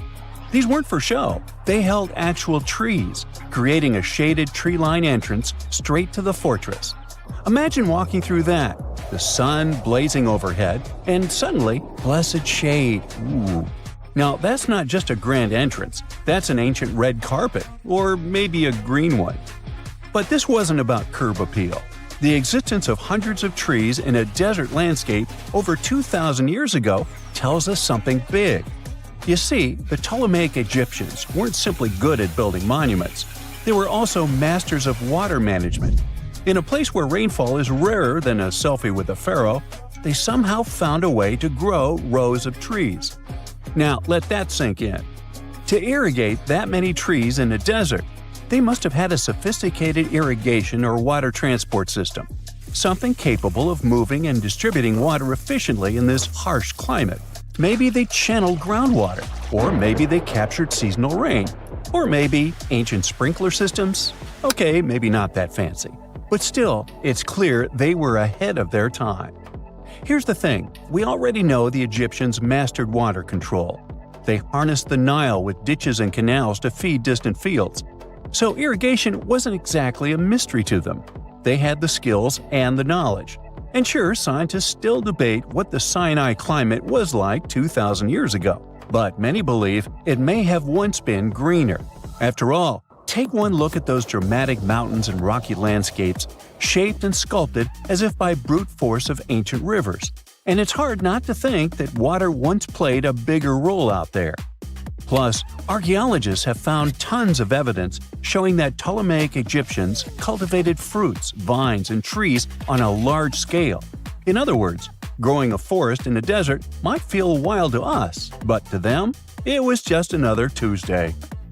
And now, this Green Avenue is making archaeologists wonder, what if similar irrigation systems were used elsewhere, say for transporting the enormous stones used to build the pyramids?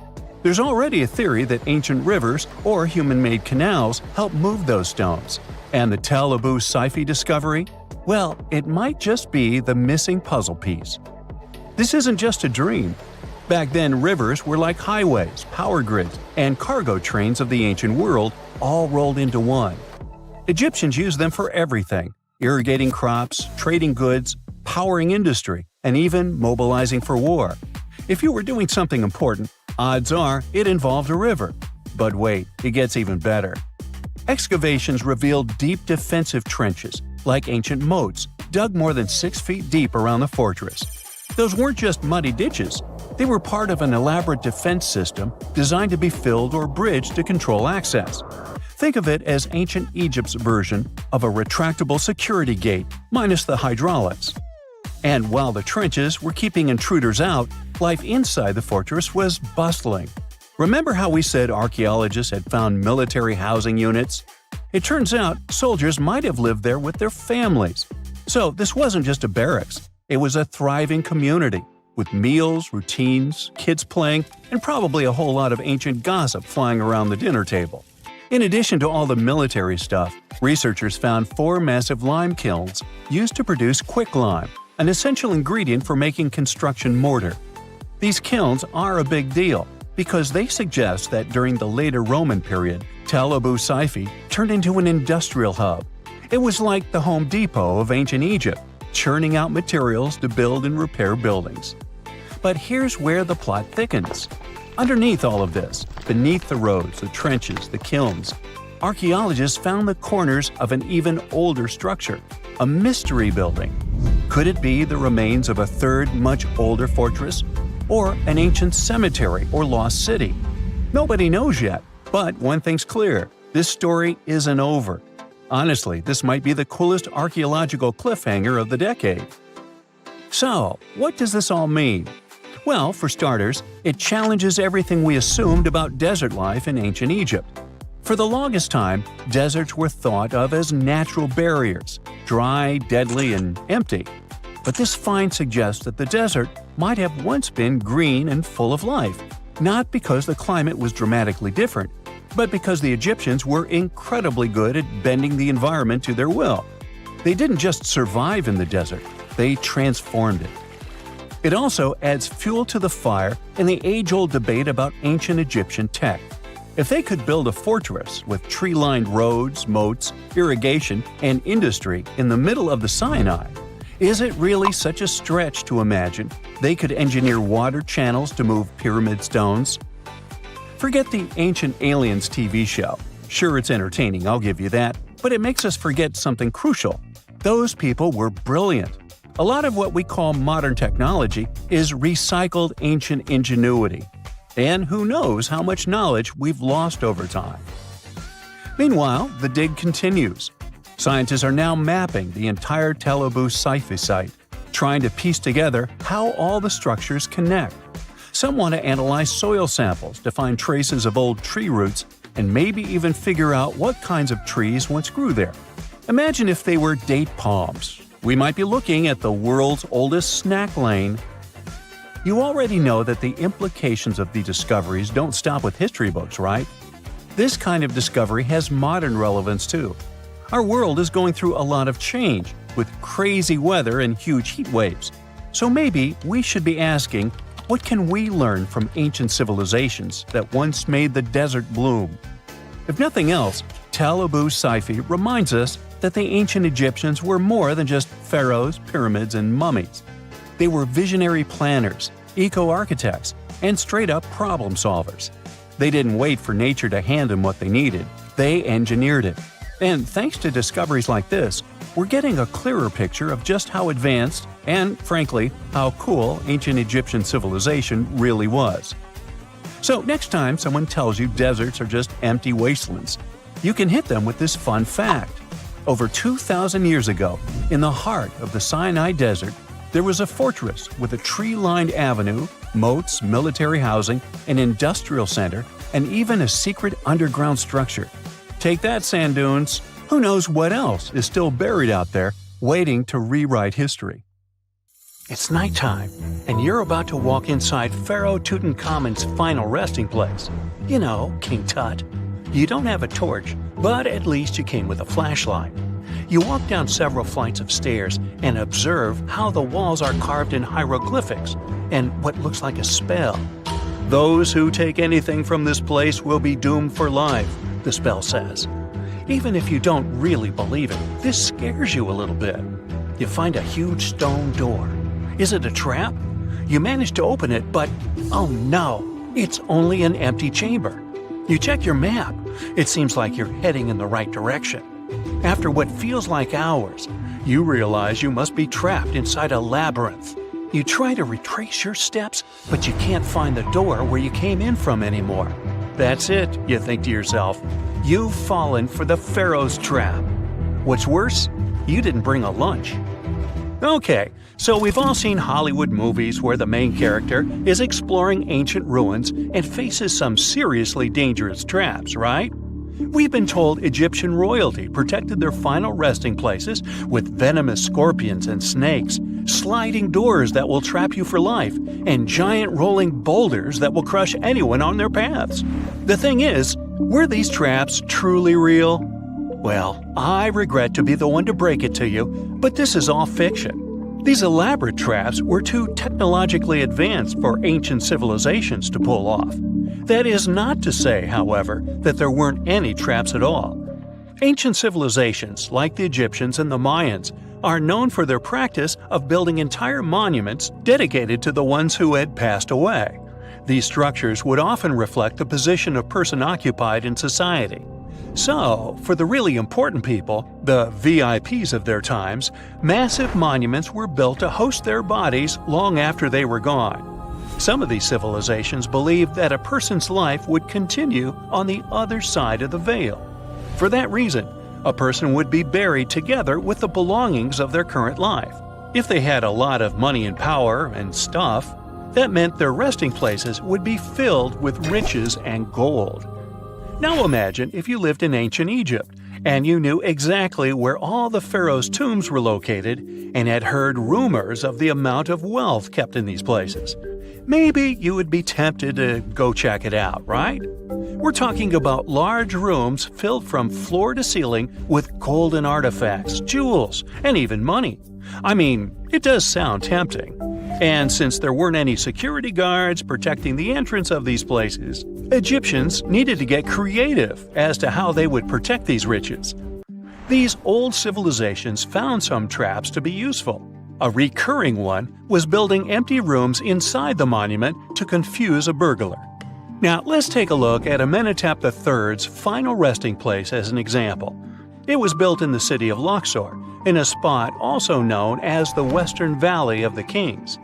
Two French engineers originally discovered the monument between 1905 and 1914 CE. The structure is huge and has more than 10 chambers, connected by long corridors and steep stairways.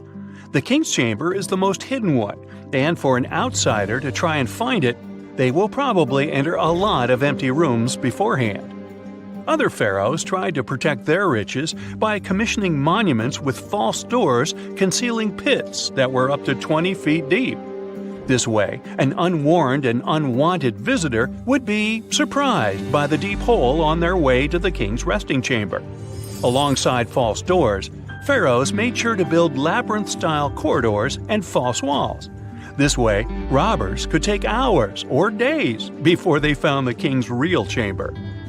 As to pits with poisonous snakes on them, if there were any reptiles inside these monuments, they probably got inside on their own and would most likely not stay there for long.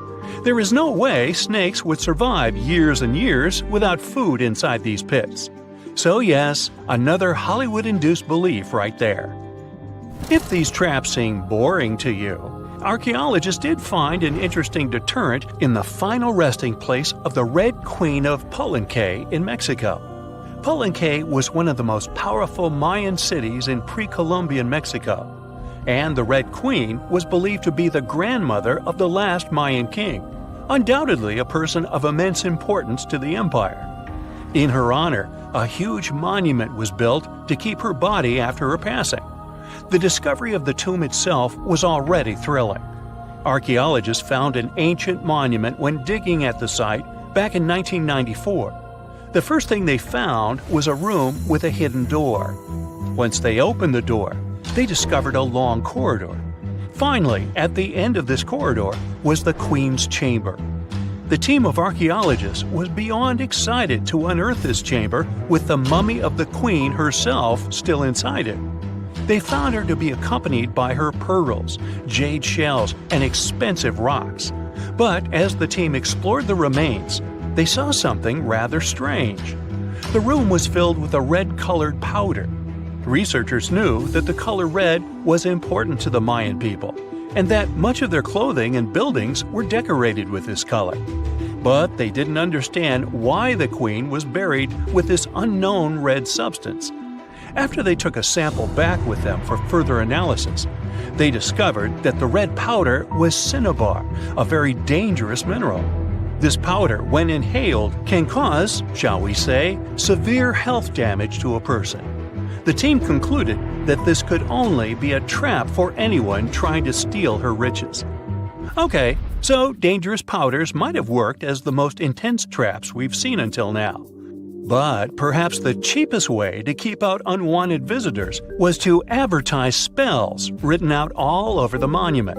We'd probably laugh at these today, but back in the day, they were more or less effective. Spells usually said that the person who took anything from that place would meet a tragic fate. Some spells said that robbers would lose their houses in big fires or terrible floods. Other spells said burglars would have incurable and undiagnosed health issues, but they weren't really enough to stop people from taking any gold. There are some stories surrounding how these spells might have been real.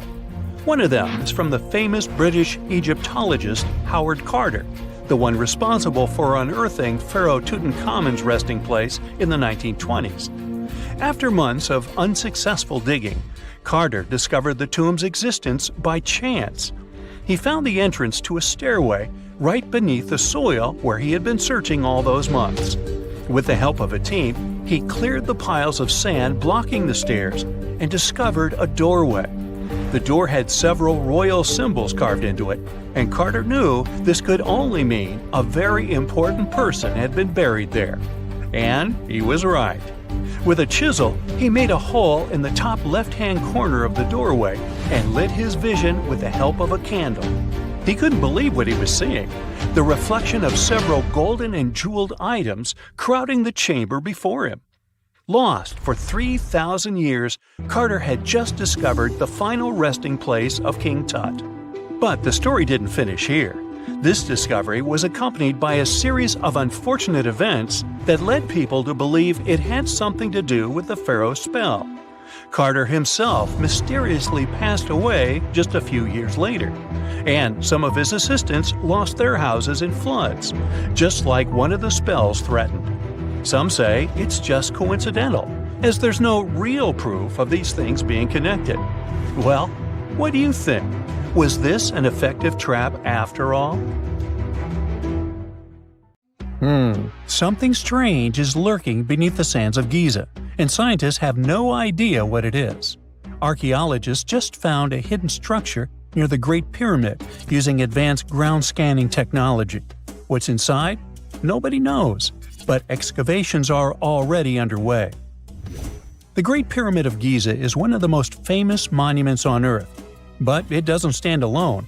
It's surrounded by an ancient necropolis, a massive royal graveyard filled with tombs and monuments. They belong to pharaohs, nobles, and other high-ranking officials. Most of these tombs are above the ground. They're called mastabas, rectangular, flat-roofed tombs built from limestone or mud brick, and they've been studied for decades. But from old movies, we know that these weren't simple graves. They have deep vertical shafts leading to underground burial chambers, where the past was sealed away for eternity. And recently, archaeologists found one curious empty space in the cemetery, a completely unexplored patch of ground.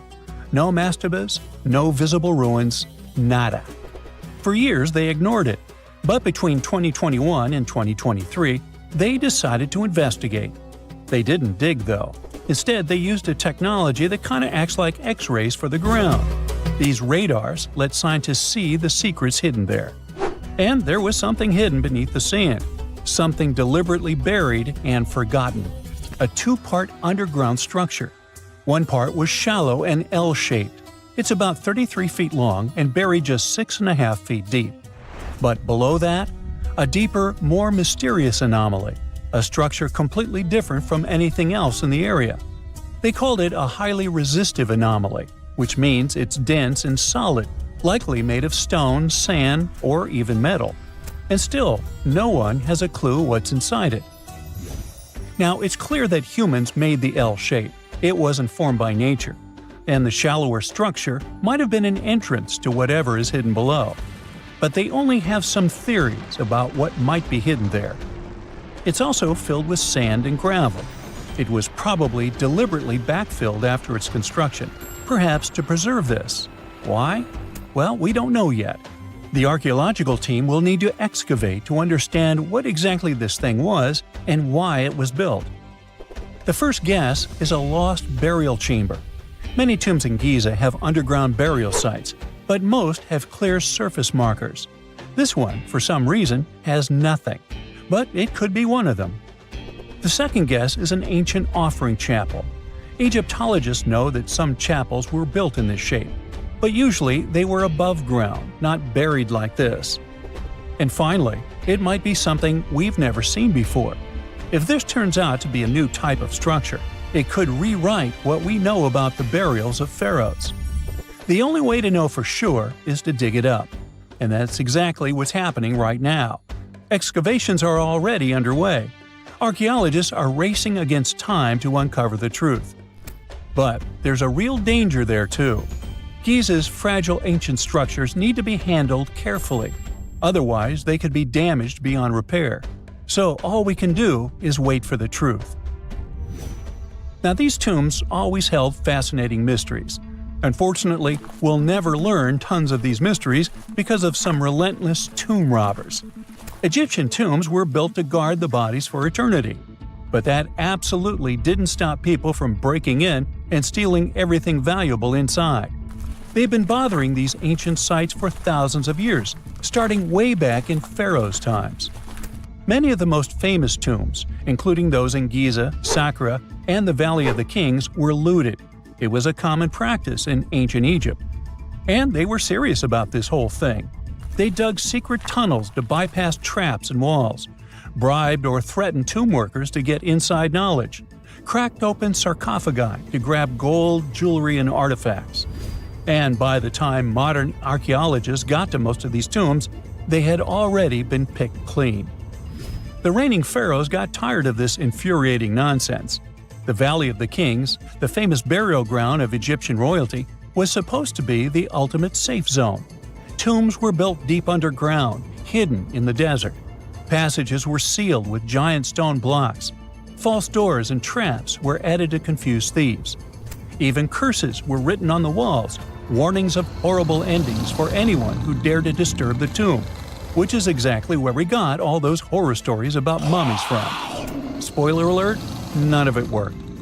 Most tombs in the Valley of the Kings were fully robbed within 100 years of being sealed.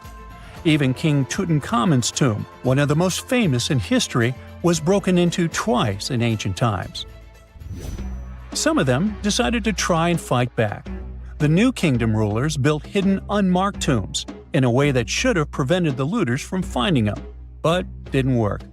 Some pharaohs, like Ramses II, were moved in secret to prevent their bodies from being stolen. Nope, didn't matter. The grave robbers always won. That's because tomb raiders weren't just random thieves. They were skilled, organized, and well-connected. They knew exactly where to look. Many were the ones who had built these sites in the first place, and they knew where the entrances were. If they couldn't smash through the doors, they'd dig through the walls, floors, and even ceilings to break inside. They also worked fast, often within a few years after the tombs were sealed, before anyone forgot where the valuable stuff was. The Khufu's pyramid, the one that's next to this newly discovered structure, was looted long before modern times. The one thing left inside when explorers got there? An empty granite box where the sarcophagus used to be.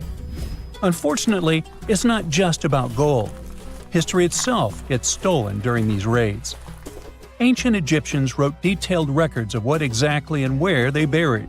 So when archaeologists compare these lists to what's found, they can see what's missing, which is often everything valuable. Most artifacts don't end up in museums. They just disappear into private collections, where they can never be studied again. Which is, of course, completely unfair.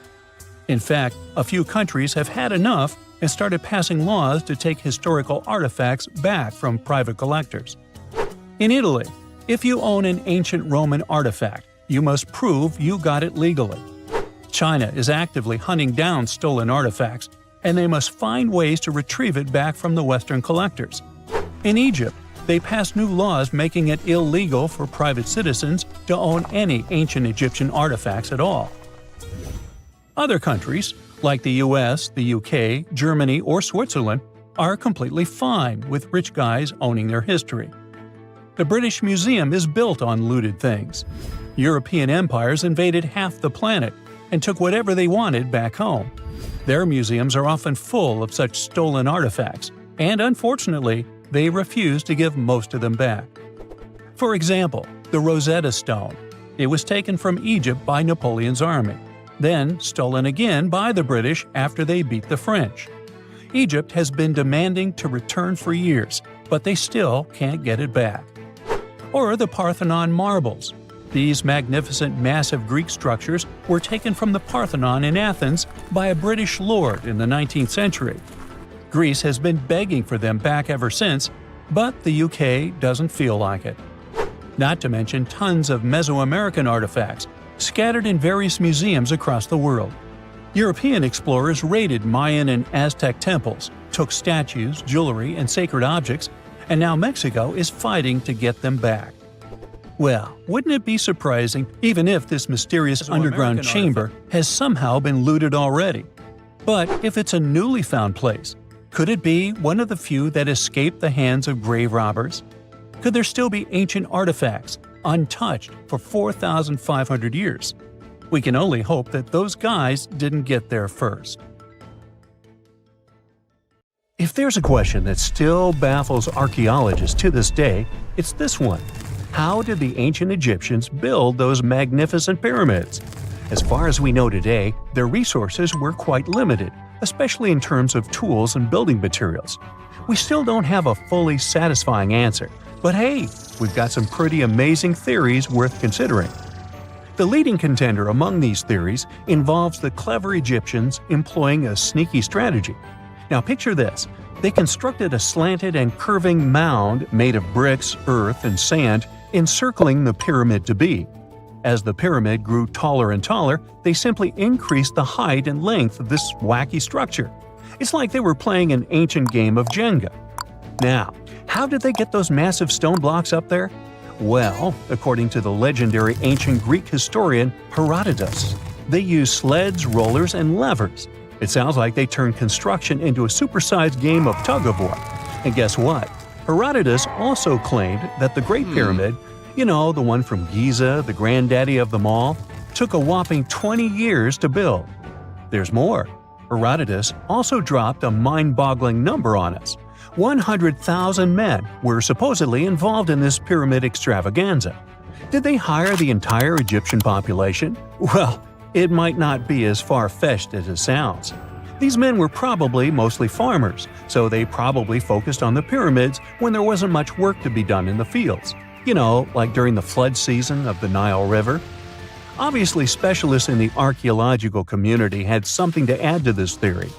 By the late 20th century, they discovered some evidence that suggests the workforce might have been smaller and more permanent than previously thought.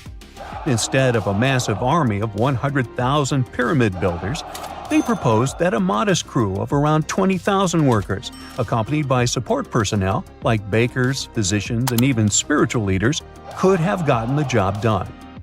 There was also this theory that claimed that the pyramids were actually built from the top downward. It suggested that these colossal structures were nothing more than isolated hills used as quarries. The stones were supposedly drawn from these hills, and over time, competing engineers took charge and transformed them into the iconic pyramids we know today. Now, before you dismiss this theory as a wild fantasy, some folks thought it wasn't completely crazy. After all, there are instances where isolated hills exist, so maybe this theory had a tiny glimmer of truth. Whether it involved ramp building or ingenious work schedules, one thing is clear. Those pyramids have definitely left their mark on history and on our imaginations. Now, speaking of ancient Egyptian mysteries, there's this gigantic unfinished obelisk sitting in ancient Egypt, and scientists are trying to figure out how it was shaped. Now, some people suggest that our industrious ancestors used handheld pounders to get the job done. One expert has a different take on the matter, though. He argues that if we take a closer look at the pattern left behind by the shaping tool, we'll notice something peculiar.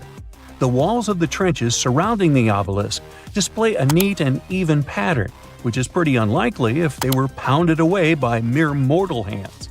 According to this expert, those horizontal striations are usually the result of a tool that takes breaks while removing material, leaving its mark on the surface. But wait, there's more. Imagine the tool being rocked back and forth against the trench walls, clearing away the waste to keep the trench from narrowing. Well, in that case, the tool might have left some funky horizontal striations where it was pressed against the sidewall. This sounds like some fancy technology at play, don't you think? And guess what? The dynastic Egyptians probably didn't have access to that kind of know-how. Another famous Egyptologist from way back also uncovered a bunch of core drills during his adventures. Although the actual drill bits are missing, his collection houses these particular core remnants made of limestone, alabaster, and even granite. These constructions aren't the only amazing thing the ancient Egyptians left behind, though.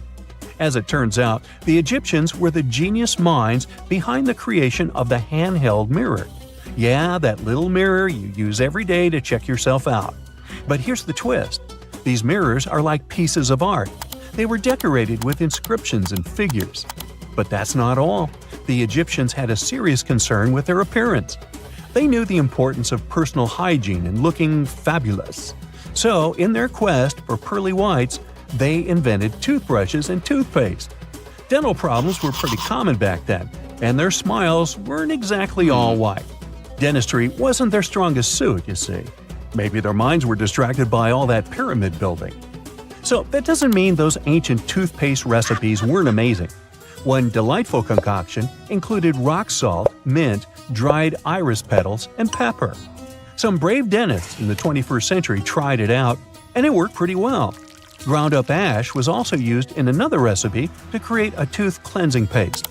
Mint was missing, so that didn't do much for their breath. That's when the genius Egyptians came up with the world's first breath mints. They made tablets from heated spices like cinnamon, and they mixed it with honey. Now, let's shift gears to home decor, Egyptian style. They surely took ornamentation to the next level.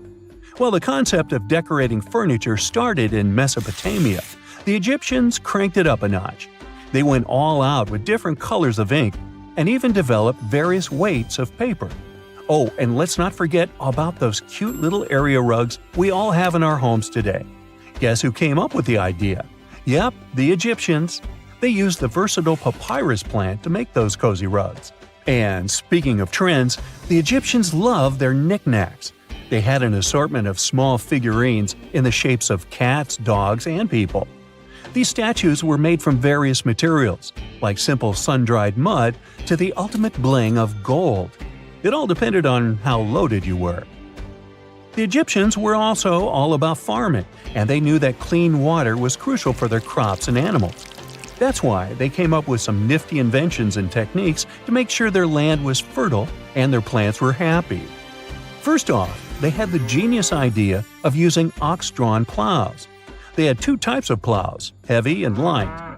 The heavy plow would strut its stuff, cutting deep furrows in the soil, while the lighter plow followed behind, fluffing up the earth. But they didn't stop there. After plowing, the Egyptians would break up clumps of soil and sow the rows with seeds. To give those seeds a good old squish into the furrows, they'd march their livestock across the field, effectively closing up the furrows. But hey, all that hard work would be pointless if their seeds were as dry as the Sahara. That's where irrigation comes into play. The Egyptians were so good at it that other cultures, like the Greeks and Romans, couldn't help but copy their techniques. Now let's switch gears and talk about the marvelous architecture of ancient Egypt. These folks weren't just skilled farmers, they were also architectural maestros. They built these fancy canals to carry water to farms and villages, and boy, did they know how to make those canals look pretty. Just imagine strolling along a canal lined with ornate structures. The pharaoh Ramesses the Great was quite the overachiever when it came to construction. One of his mind-blowing creations was the construction located at Abu Simbel. This building was designed so that twice a year, the sun would shine directly into it and illuminate the statues of Ramesses. And let's not forget about the corbelled arch. Without this architectural gem, we'd be missing out on some mind-boggling structures like the Great Pyramid. The Egyptians knew how to make things stand tall and proud, thanks to their engineering and construction wizardry. They built grand halls and inner sanctums that make your jaw drop. And some of these temples doubled as astronomical observatories. Egyptian archaeologists made an extraordinary discovery near Cairo just recently. Drumroll, please. The most ancient and most complete mummy yet discovered in the country. Yes, they were keeping it under wraps. The 4,300-year-old mummy was found in a group of tombs close to the Step Pyramid of Djoser, dating back to the Egyptian Old Kingdom. It was covered in layers of gold. The team also found several other tombs, including one belonging to an ancient Egyptian official and another belonging to a secret keeper who had the power to perform special ceremonies. Another interesting tomb was that of a writer, which featured the largest statues ever found in the area. This vast burial site is also home to more than a dozen pyramids and resting grounds. Probably one of the most famous mummies in the world is that of Hatshepsut. She ruled Egypt like a boss for around 20 years, building all sorts of impressive buildings and creating new trade routes. But when archaeologist Howard Carter found her tomb in the Valley of the Kings, her sarcophagus was empty. However, Carter did find 2 coffins in another tomb, one of which belonged to Hatshepsut's wet nurse and the other to an unknown woman. In 2006, a team of specialists decided to investigate whether that mysterious lady was the queen herself. They found a molar tooth in a wooden box with Hatshepsut's name on it, and when they compared it to a gap in the mummy's mouth, it was a perfect match. Ramses II was a pretty impressive ruler, but it was his mummy that eventually made history. Now, we don't hear too much about his daddy. Okay, I'll stop. Ramses is considered to be the most powerful pharaoh in all of Egypt, as he reigned for a whopping 6 decades. He also lived to be over 90 years old. Now that's pretty amazing, considering the time he lived in. Ramses II supposedly had over 100 offspring too. Talk about a big family. When he passed away, his body was originally buried in the Valley of the Kings, but some sneaky guys tried to rob his tomb of all his treasures. Officials back in the day weren't having any of that though, so they moved his body to a secret location to keep it safe. Fast forward to the 1800s, and Ramses II's mummy was discovered along with a bunch of other rulers and important officials. But it wasn't in the best condition, so archaeologists flew it to Paris to get it, pampered. Problem was, he couldn't just be transported into another country. The only solution available was to give Ramses II his own passport. His occupation was listed as king, and the document even featured his photo. Most mummies aren't necessarily known for having the most hydrated skin. But that of an ancient woman, also known as Lady Di, proves otherwise. No, not that Lady Di. This wealthy lady from ancient times was discovered in an ornate tomb in 1971, and she looked fabulous, if we can say so about a mummy. Thanks to the special conditions in her tomb, like the moisture in the environment and the lack of oxygen, her body was almost perfectly preserved. Her skin was soft, her hair was on point, and she was still flexible. The museum that now proudly displays her mummy also shows a ton of fancy items that were buried with her, like dinnerware and musical instruments. Archaeologists investigated the mummy further and discovered that she passed away from a heart attack at around 50 years old. Even though it hasn't been around for over 2,000 years, Lady Di is still making history. The mummy of Otzi the Iceman was discovered in the Alps in 1991. Austrian authorities initially thought he was a modern mountaineer because he was so well preserved. Turns out, he was actually from the Copper Age. He was found in a mountain pass over 10,000 feet above sea level. Through studying his mummy, we've learned so much about life in Copper Age Europe. For example, we know that he was a native of Central Europe and enjoyed eating meat. He also suffered from arthritis, narrowing arteries, and intestinal problems. But he likely used acupuncture and medicinal herbs to treat these conditions. And apparently, he was pretty handy with tools. He sharpened them just days before his untimely demise. Who knows if he was expecting trouble or just getting ready for some routine work. Now, King Tut and his story is most likely the one that made all mummies famous. This pharaoh passed away at the young age of 19, more than 3,000 years ago. But his mummy is still one of the most well-known in the world.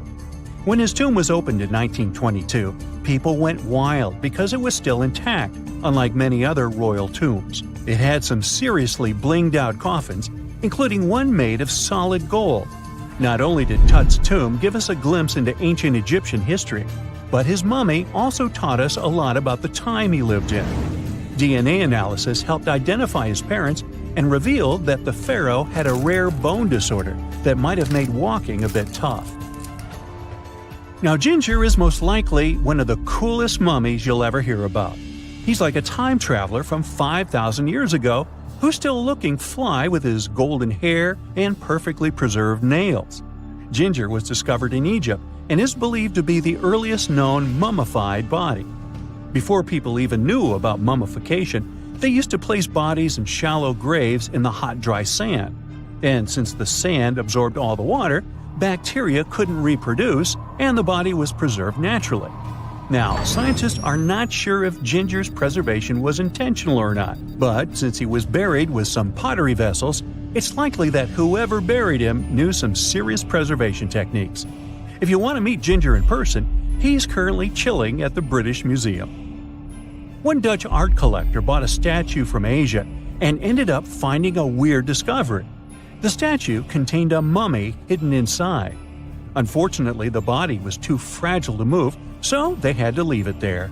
The coolest part is that this mummy is over 1,000 years old and was on display for 200 years before being encased in the statue. When scientists did a CT scan, they found out that the mummy was filled with paper scraps covered in writings. Experts think he might have done this thing called self-mummification, which is a pretty intense process involving a special diet and tea that makes your body less prone to bacteria. Only a few people could handle this ritual, and those who managed to do that were seriously respected. No other Egyptian queen has baffled scientists and historians like the stunning Nefertiti. Based on her statues, she was known for her slender neck, wide eyes, and high cheekbones. Her name translates to "the beautiful woman has come." Talk about living up to your name, huh? Even though she wasn't a pharaoh herself, Nefertiti still managed to leave a lasting impression. Written records suggest that, as a wife and queen, she held an incredibly influential role. Because of her power, she was indeed admired, but she also managed to make quite a lot of enemies throughout her life. She was also related to King Tut, but not biologically. Rather, she was his stepmother. So far, locals have yet to identify her mummy, but that may soon change. A local Egyptologist who has been busy excavating tombs in the Valley of the Kings has found 2 mummies that he believes could be Nefertiti and her daughter. According to specialists, we may soon finally get a definitive answer about the identity of these 2 mummies. And if one of them does turn out to be Nefertiti, we could be in for a real treat. DNA analysis and CT scans of the mummy could give us the most complete and accurate image of the queen that we've ever seen. It's crazy to think that we've only scratched the surface of what lies beneath modern-day Egypt. Nefertiti ruled during a time of great power and prosperity in Egypt, but unfortunately passed away in a period of social turmoil, leading to her gravesite being lost. Now, where's my mummy? Consider the Great Pyramids, one of the original 7 wonders of the world and the only one that still exists today. Did you know that the pyramids of Giza weren't the only pyramids out there? And they weren't even the first ones. First, there were the pretty good pyramids, but they didn't catch on. Nah, I made that up. Back to the story. In ancient Egypt, it was believed that kings were chosen by gods to serve on earth as their mediators. In the afterlife, they were expected to become gods themselves. The pyramid complex was built to make sure that the king had everything they might need in the afterlife. The complex included the pyramid, a palace, and temples. The tomb in the pyramid, where the king was buried, was filled with many things they might need, like furniture, food, and gold vessels. Actually, the first pyramid had been built 80 years before the first pyramid of Giza appeared. Overall, there were around 100 of them. Some weren't finished though, since the construction took a while and not every pharaoh lived long enough to see the end of the construction. And now let's talk about the construction itself. The biggest of the pyramids of Giza is as tall as a 40-story building. So how on earth did they manage to build a structure that massive 5,000 years ago, long before machines and other equipment appeared? Well, let's figure it out. So Pharaoh Khufu ascended the throne around 2575 BCE, and his architects started the construction of the oldest and biggest of the pyramids of Giza. He figured that over 2 million limestone blocks had to be used to build the pyramid, each weighing around 2.5 tons, around the weight of a rhino. The architect wanted to finish the construction in 20 years.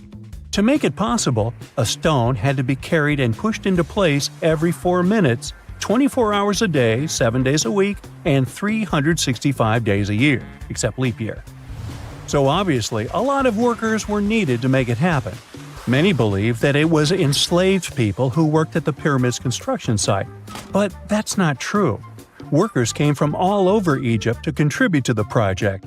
All in all, around 25,000 of them. The Egyptians were doing all kinds of work, starting with manual labor and crafting tools to administrative work. They all worked around 10 hours a day. They were housed and well fed, and they were overall living a more comfortable life than an average Egyptian could afford at that time. Supposedly, the builders lived in a nearby temporary city and were a highly organized community with a strong leader. The pyramids seemed to be designed to align with the points on a compass, and their sides symbolized the rays of the sun. But back at that time, there were no compasses. Ancient Egyptians figured out the directions themselves and with amazing precision. To align the pyramids, they used 2 constellations. The construction site was arranged on the west bank of the Nile River. This also had a symbolic meaning. Just like the sun sets in the west, life sets in the west as well. The second pyramid of Giza was for Khufu's son, Pharaoh Khafre. It's a bit smaller, but this one has the famous noseless statue of the Sphinx. Of course, originally it had a nose. I would tell you what happened to it, but it's still a mystery, and no one knows for sure. Sphinxes have the body of a lion and the head of a human. They were considered guardians of important areas. This famous Sphinx, also pronounced Sphinx, has the head of Pharaoh Khafre and is guarding his pyramid, facing the sunrise. The Sphinx is one of the biggest and oldest statues in the world. Originally, it not only had a nose, but was also painted. Scientists have discovered traces of the red color of its face. So, most likely, the Sphinx was painted red. There are also remains of yellow and blue color on its body. The statue definitely wasn't boring. Till around 1800, the Sphinx was buried up to its shoulders until an adventurer with a team of 160 men dug it out. But let's get back to the construction. The workers, of course, needed stone blocks. There were 2 main places where people could get these stones. One source was close to the construction site, but that fossil-lined yellow stone was only suitable for the pyramid's interior. The limestone blocks for the exterior were hauled from 8 miles away on 30-foot-long sleds. Apparently, it wasn't too hard to pull them. The sand mixed with the right amount of water was pretty slick, and 10 people could move a sled even with a rock weighing so much. Surprisingly, cutting off a block of limestone wasn't the biggest problem. When in the ground, it was soft and could be split relatively easy. But after getting exposed to the air, limestone hardens. So the most difficult part was to shape the blocks. That step was crucial because the smallest inaccuracies could lead to the whole pyramid collapsing. So, okay, those limestones were mined, carried on a sled, shaped, and then what? How could they be put into place? Well, this is still a mystery. Archaeologists have discovered the remains of a ramp system that dates back around the time the pyramids were being built. So historians have come to the consensus that, most likely, the Egyptians designed a unique ramp system to move and pull huge stone blocks. The most common opinion is that there were several ramps around the pyramid. There probably was a central ramp with 2 staircases on each side of it built over the pyramid stones. The ramp was growing as the pyramid was getting higher. People might have been walking up the stairs, pulling up stones on wooden sleds. But this is just one of the options. Other experts say that the ramps were around the pyramid, and some say that the ramps were inside the pyramid.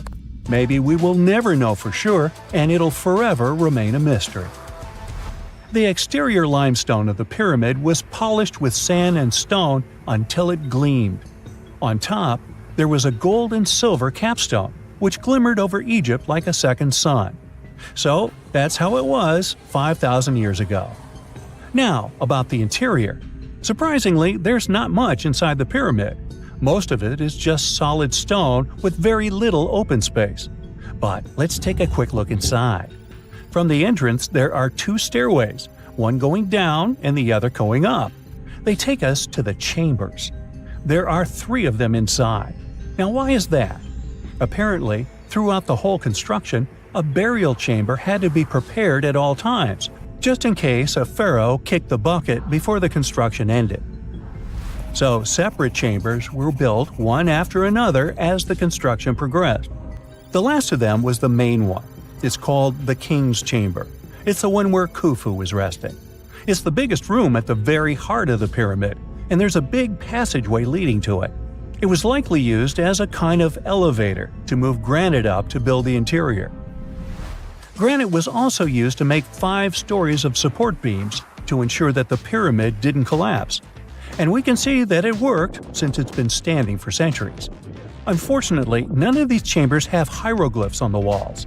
If you want to see the writings, you should go to the decorated tombs near the pyramids. Those pieces of art are depiction of ancient Egypt's culture and daily life. The texts allow researchers to study their language and grammar. The treasures that once were in the pyramids have been taken by people. There are also many secret tunnels and passages inside the pyramids, but even today, no one knows the whole plan of the interior. Scientists have been sending little robots with cameras inside for many years, but there's still a lot we don't know about the pyramids. Now they're trying to use an X-ray to scan the pyramids from the outside, without going inside. So yeah, ancient Egyptians did create a mystery no one has been able to crack for 5,000 years already. Wow! Scientists have found a lost city beneath Egypt's pyramids, and it's incredibly large, bigger than the biggest target you can imagine. Underground chambers, passageways, and vertical structures. Scientists have no idea what purposes they serve. But let's start from the very beginning. Italian and Scottish scientists studying the Pyramid of Khafra discovered something that looked like secret tunnels under 3 pyramids. This find might change what we know about ancient Egypt. The expedition, called the Khafra Project, was led by Corrado Malunga from Pisa, Italy, and Filippo Biondi from the University of Strathclyde, Scotland. Their mission was to focus on exploring Khafra's pyramid, the second largest on the Giza Plateau. Scientists uncovered a massive structure beneath the Pyramid of Khafra. Could it be an ancient Egyptian underground city? The experts analyzed the data they had and came to the conclusion that 8 large vertical structures could be hiding beneath, possibly wells or shafts. They extend a staggering 6,500 feet across. Imagine placing 2.5 Burj Khalifas on the ground, one after another, and you get the sheer size of this find. These shafts also plunge nearly 2,000 feet underground. Some of the deepest underground stations in the world are located at a mere 380 feet underground or so. These cylindrical shafts are surrounded by spiral paths. Picture some old Gothic castle. They're connected to 2 giant, weirdly shaped chambers. Are those cubes? Or possibly bowls? Each of these chambers is likely more than 260 feet across. Now, even though we know about the structures now, no one has figured out their original purpose yet. Want to hear something even more shocking? Okay then. The team is almost sure that similar access points can be found under all 3 pyramids. In other words, all of them might be linked by a hidden system of underground tunnels, chambers, and passages. Even deeper, about 4,000 feet under the surface, there might be more unknown structures. And doesn't it add to the mystery? But the coolest news is that, according to some team members, these hidden structures near Giza pyramids could align with the legendary Halls of Amenti. In ancient Egyptian mythology, it's a place where people are believed to arrive when they're close to the end of their days. There, they are said to take a 3-day-long trial, facing their biggest fears. Now, how did scientists even discover these hidden spaces? To uncover them, researchers used 2 satellites positioned 420 miles above Earth. They sent radar signals to the Giza Plateau, and these signals generated detailed images, which were later compiled into a 3D model of the underground layout, including the newly detected shafts. Then, using synthetic aperture radar or SAR technology, which is a type of radar that can penetrate through stone, the team also spotted 5 small room-like structures hidden deep within the pyramid. One of these chambers contained a sarcophagus, which was once thought to be the tomb of Pharaoh Khafra. But now, scientists believe this was a mistake. The true burial site is likely to be elsewhere. In any case, these 5 hidden rooms were completely unknown before the scans. They seem to be arranged in the center of the pyramid and are linked to underground pathways leading somewhere below the structure. There's an opinion that these tunnels could lead to more hidden chambers and wells. Some of them might be around 4,500 years old. Wow! What if they help us solve ancient civilization mysteries? Preliminary data suggests that all this underground space can be much more than a few empty chambers. There might be many more hidden structures near the Giza pyramids. How come? Well, the thing is, the structure appears to include hollowed-out sections with spiral pathways leading even deeper underground. Refining the images hinting at this could reveal an extensive subterranean network. It might be a whole city hidden under the surface. Now, despite the excitement surrounding these findings, there are also a lot of people who don't believe in the existence of the underground city. They're skeptical about the archaeological discovery in Egypt due to the lack of peer-reviewed verification. That's why several archaeologists and radar experts have challenged the validity of the claims. They've explained that the technology used to make the discovery may not be advanced enough to produce such detailed underground imagery. According to them, the 5 smaller chambers found near the surface could be natural formations, since the area had had sacred significance long before the construction of the pyramids. Some experts have even dismissed the use of radar methods in this context altogether. They call these methods scientifically unproven and question their accuracy. The discovery has also reignited discussions about ancient Egyptian myths and the possibility of hidden texts lying somewhere beneath the Giza pyramids. The layout of the newly detected underground chambers shares similarities with mythological accounts of the Hall of Records, a rumored chamber that could preserve early Egyptian wisdom. If confirmed, these findings could significantly reshape the understanding of Egypt's sacred topography.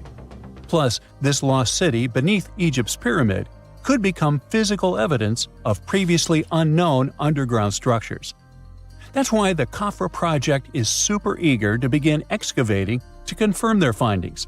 But getting approval from Egyptian authorities is a challenging process.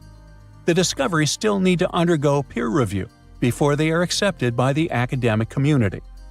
By the way, this recent archaeological discovery in Egypt comes on the heels of another discovery involving a weird structure beneath the Royal Giza Cemetery, which researchers believe is unnatural in origin. Archaeologists used remote sensing techniques and uncovered a mysterious L-shaped structure underground in the Western Cemetery of Giza. This area is known to house burials of royal family members and high-ranking officials. Many of the tombs in the cemetery have above-ground mastabas, rectangular stone or mud brick structures with flat roofs. But there is an area in the center of the cemetery where there are no above-ground structures. To investigate this unexplored region, the team used electrical resistive tomography and ground-penetrating radar. ERT works by sending electrical currents into the ground and measuring the resistance to detect remains. As for GPR, it sends radar into the ground and maps the structures based on the radar's return. The team found an anomaly about 6.5 feet beneath the surface. It appeared to be an L-shaped structure measuring at least 33 feet in length. The readings suggested that the structure had been backfilled with sand after its construction. This made the team hypothesize that it could be a mix of sand and gravel, or possibly an air void. This anomaly was classified as a highly resistive structure, which meant it didn't occur naturally. Motoyuki Sato, the study's lead author and professor at Tohoku University in Japan, claims that the structure is not a natural formation due to its sharp shape. Another weird thing about ancient Egyptian pyramids is that historians have long believed that they were built primarily for royals and high-status individuals who had the wealth and power to create such massive structures. However, new research from the archaeological site of Tombos in modern-day Sudan challenges this assumption. The thing is, Tombos' pyramid may have served as burial sites for low-status workers as well as elites. The hard-working members of ancient communities may have found their last resting place in some of the most visible monuments, including the pyramids. Located along the Nile River in the ancient region of Nubia, Tombos became part of Egypt after its conquest of the area around 1400 BCE. That's when Egypt established the site to strengthen its colonial control. Workers at Tombos built pyramids, but those were much more modest than the famous pyramids of Giza. The research team reanalyzed 110 human skeletons from Tombos, originally studied in 2012. In particular, they examined the entheses, the areas where tendons and ligaments attach to bones. Such an analysis can give us insights into the amount of physical labor a person performed. When someone does hard labor, their bones often develop distinct crests and ridges at these attachment points due to the stress on the tendons and ligaments. And while some skeletons showed little change in their entheses, suggesting they belonged to individuals from the upper classes, others showed more serious changes. It means they belong to lower-class workers. This finding can totally challenge our earlier understanding of pyramid burials, especially the idea that only elites were buried in the pyramids, because the pyramids themselves were designed for the elite. This recent research may prove that lower-class workers may have found their final resting place in these monumental structures too. We know that the ancient Egyptians were talented enough to build something as grand as the pyramids, but were they also smart enough to measure the speed of light? There's a theory circulating online that says exactly that. If you look at these two numbers, you'll see that they match completely. The first one is the speed of light in a vacuum measured in meters, and the second one is the latitude of the Great Pyramid of Giza. So, was it done on purpose, or is it just a coincidence? Well, happily, we can tell you that it's actually just a coincidence, not another conspiracy thingy. The Great Pyramid is just one of the many places in the world that share the same latitude. And more importantly, even if the ancient Egyptians had somehow measured the speed of light and chosen to keep it a secret from the rest of the world, they wouldn't have used meters to put it down. Meters were only defined at the end of the 18th century. The builders of the pyramids used a different unit of measure called cubits. 1 cubit is equal to 1.5 feet. Cubit was based on the length of the arm from the elbow to the tip of the middle finger, and it became popular in the ancient world. So if they wanted to impress the rest of the world and set the pyramids at a point that matched the speed of light in cubits, they would have to build their iconic constructions somewhere in Europe. And then the Danish astronomer who first measured the speed of light in 1676 would have been really upset to know that someone had done it centuries before him. So although they were ahead of their time in many aspects, the ancient Egyptians never measured the speed of light or used longitude and latitude to map their locations. The base of the Great Pyramid of Giza might seem like a perfect square, but it's actually an 8-sided structure, not 4-sided. Each of its 4 sides has a subtle concave indentation that splits it evenly from base to tip. The official version is that a British pilot was the first to notice it in 1940 while flying over the pyramid. He took a photograph that showed shadows highlighting these indentations. Some people think these lines are only visible from above and can best be seen at dawn and dusk during the spring and autumn equinoxes. This has led to a freaky theory that the ancient Egyptians might have designed the pyramids to communicate with something looking at them from above. Now, the Great Pyramid is one of only 3 pyramids that used to have a swivel door. It weighed around 20 tons, but they could still easily open it from the inside. Its precise fit made it nearly invisible from the outside, with no visible latch or handle. There were only slight variations in the exterior stone that gave out an opening. The other 2 pyramids with similar doors belonged to Khufu's father and grandfather. The Great Pyramid also has a hidden void at least 100 feet long that was only found in 2017. We still don't know what lies within the space, what purpose it served, or if it is the only space of its kind. Researchers used the same tech to see through cathedral walls, Mayan pyramids, and even volcanoes. It depends on a natural shower of subatomic particles called muons. They pass more easily through empty space than through solid materials. So if they arrange multiple muon detectors around a structure, scientists can map out its solid and empty areas. A team of scientists placed muon detectors inside the Great Pyramid and allowed them to gather data for months. Scientists have analyzed samples of the mortar used to build the pyramids many times. Although we know its composition, modern technology still can't replicate it. The mortar is mostly made from processed gypsum, but it wasn't used like the cement we use for bricks today.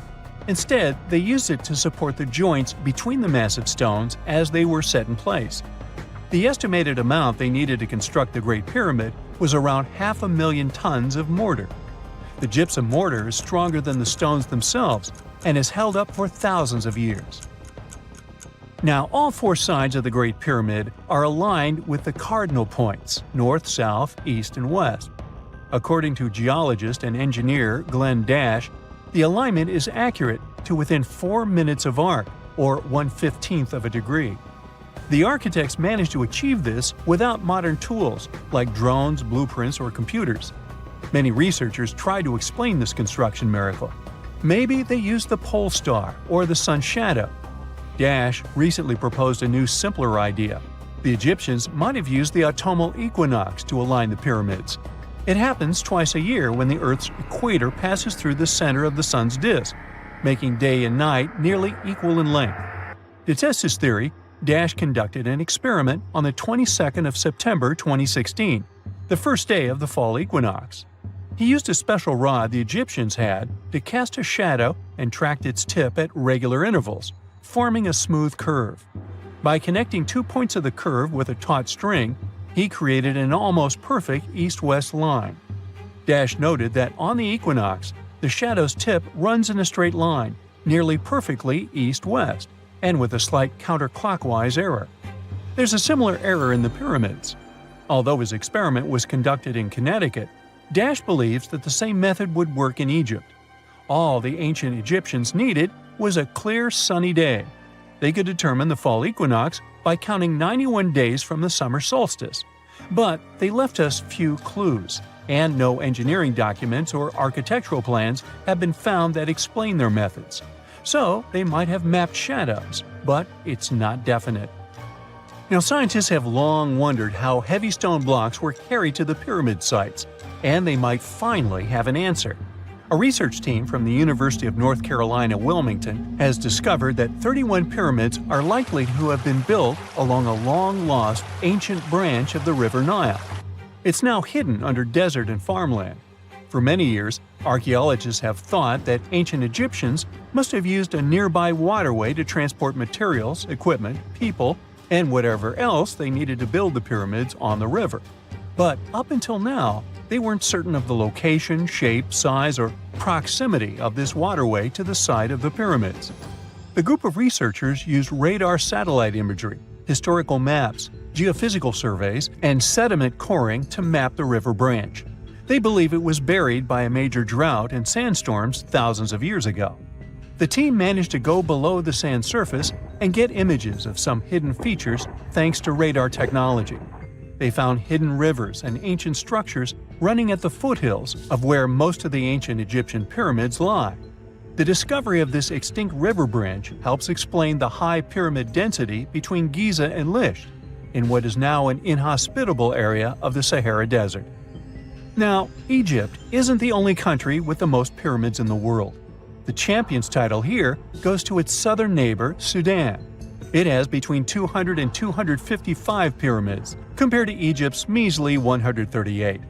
They were built by members of the Kingdom of Kush, an ancient civilization that ruled the lands along the Nile River many years ago. They started erecting pyramids around 500 years after the Egyptians had stopped doing it. Their pyramids are much smaller than the Egyptian ones, but were built for the same purposes. Archaeologists are still working to find out how the pyramids in the Sudan were built, how long it took to complete them, and what happened to their society. For over 3,000 years, no one knew this place even existed. And then, out of nowhere, archaeologists digging near Alexandria uncovered something absolutely shocking: a forgotten Egyptian city. This place is buried under Greek ruins, hiding secrets that could rewrite the history of pharaohs and their armies. And one of the artifacts, which looks like a simple wine jug, changed everything. We thought that we already placed all the important parts on the map of ancient Egypt: pyramids, Thebes, Luxor, Alexandria. But nope, the map just got an update. The new city was a big deal, and it's about 3,400 years old. It's just been discovered at the site called Kom el Nugus. This place is located west of Alexandria and tucked between the Mediterranean and a saltwater lake called Lake Mariut. This discovery raised a few eyebrows.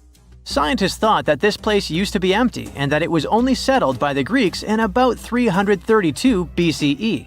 But it turns out that people lived in Kom el Nugus way before that. When archaeologists were digging through Greek ruins, they started noticing something unexpected.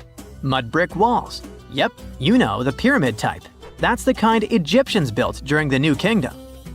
These mud bricks were made from mud, clay, sand, and straw. These ingredients were mixed with water and dried in the sun, not baked. Egyptians used them for thousands of years to build houses, temples, palaces, and yes, the pyramids. Of course, other civilizations did use mud brick too, but Egyptian mud brick is kinda quirky. They used straw that grew in their regions, layout styles, and mortar. That's what helped the experts realize that Egyptians used to hang out in Kom el Nugus. That alone raised eyebrows, and then they found more. An entire street layout, buried structures, and even a temple built by Ramses the Great himself. His name speaks for itself. This guy was one of the most famous pharaohs in all of Egyptian history. He ruled ancient Egypt for 60 years, fought huge battles, and just loved building tons of stuff like that temple. People loved him so much that later pharaohs literally pretended to be him or wrote his name on their buildings. That's when archaeologists realized that they weren't looking at some dusty mud bricks of a tiny village. That's an entire buried city. They immediately started digging more. Turns out the whole place wasn't random. It was built with great care. The streets had drains to stop rainwater from damaging the soft mud brick walls. There were also small tomb chapels with writings about soldiers. This suggests this place might have been the military base, and that changes a lot. In ancient Egypt, when the military showed up, there must have been a reason. So what was it? Protection? Conquest? Control of something important? In the case of this city, it was probably about wine, water, and trade on the edge of the desert. What's even crazier is that we still don't know just how big it was. The team has only uncovered part of it so far. There could be fortifications, warehouses, administrative buildings, or even more religious or royal structures waiting underground.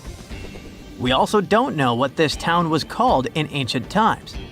That name is still buried. But it might be uncovered someday, maybe inside a wall, maybe on a scroll, maybe on another broken jug. One of those already turned out to be a mind-blower.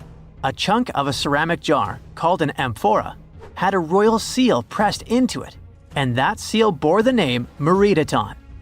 Princess Meredaton wasn't just anyone. She was the eldest daughter of Queen Nefertiti and the older sister of King Tutankhamun. Yes, that's right. Both Nefertiti and King Tut were involved here. All that was about a century before Ramses the Great built one of his temples here.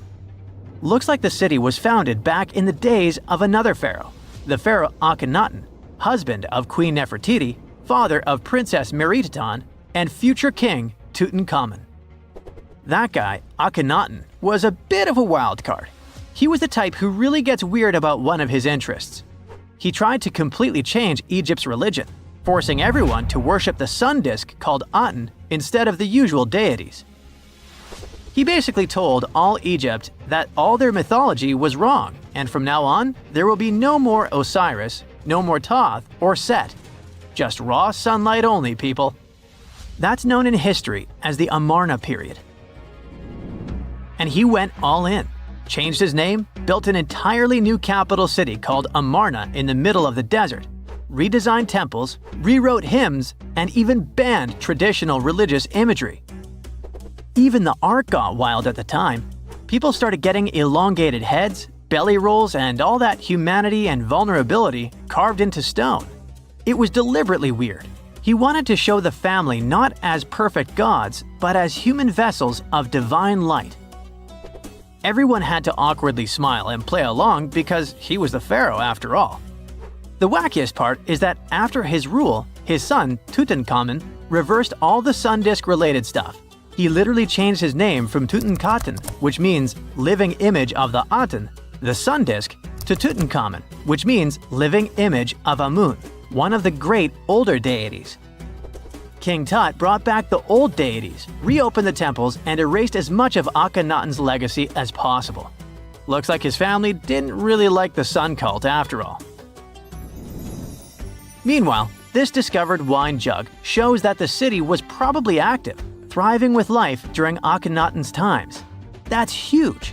Up until now, there was no clear evidence that his radical ideas and projects extended all the way to the north. The jug also shows that vineyards and wine production reached all the way to the north in ancient Egypt. Wine really was a huge deal, worthy of placing a military base here. Princess Meritatan most likely used this jug. Just like with her brother, she was born into the sun and named after it. Her name, also spelled Meritatan, meant beloved of the Aten.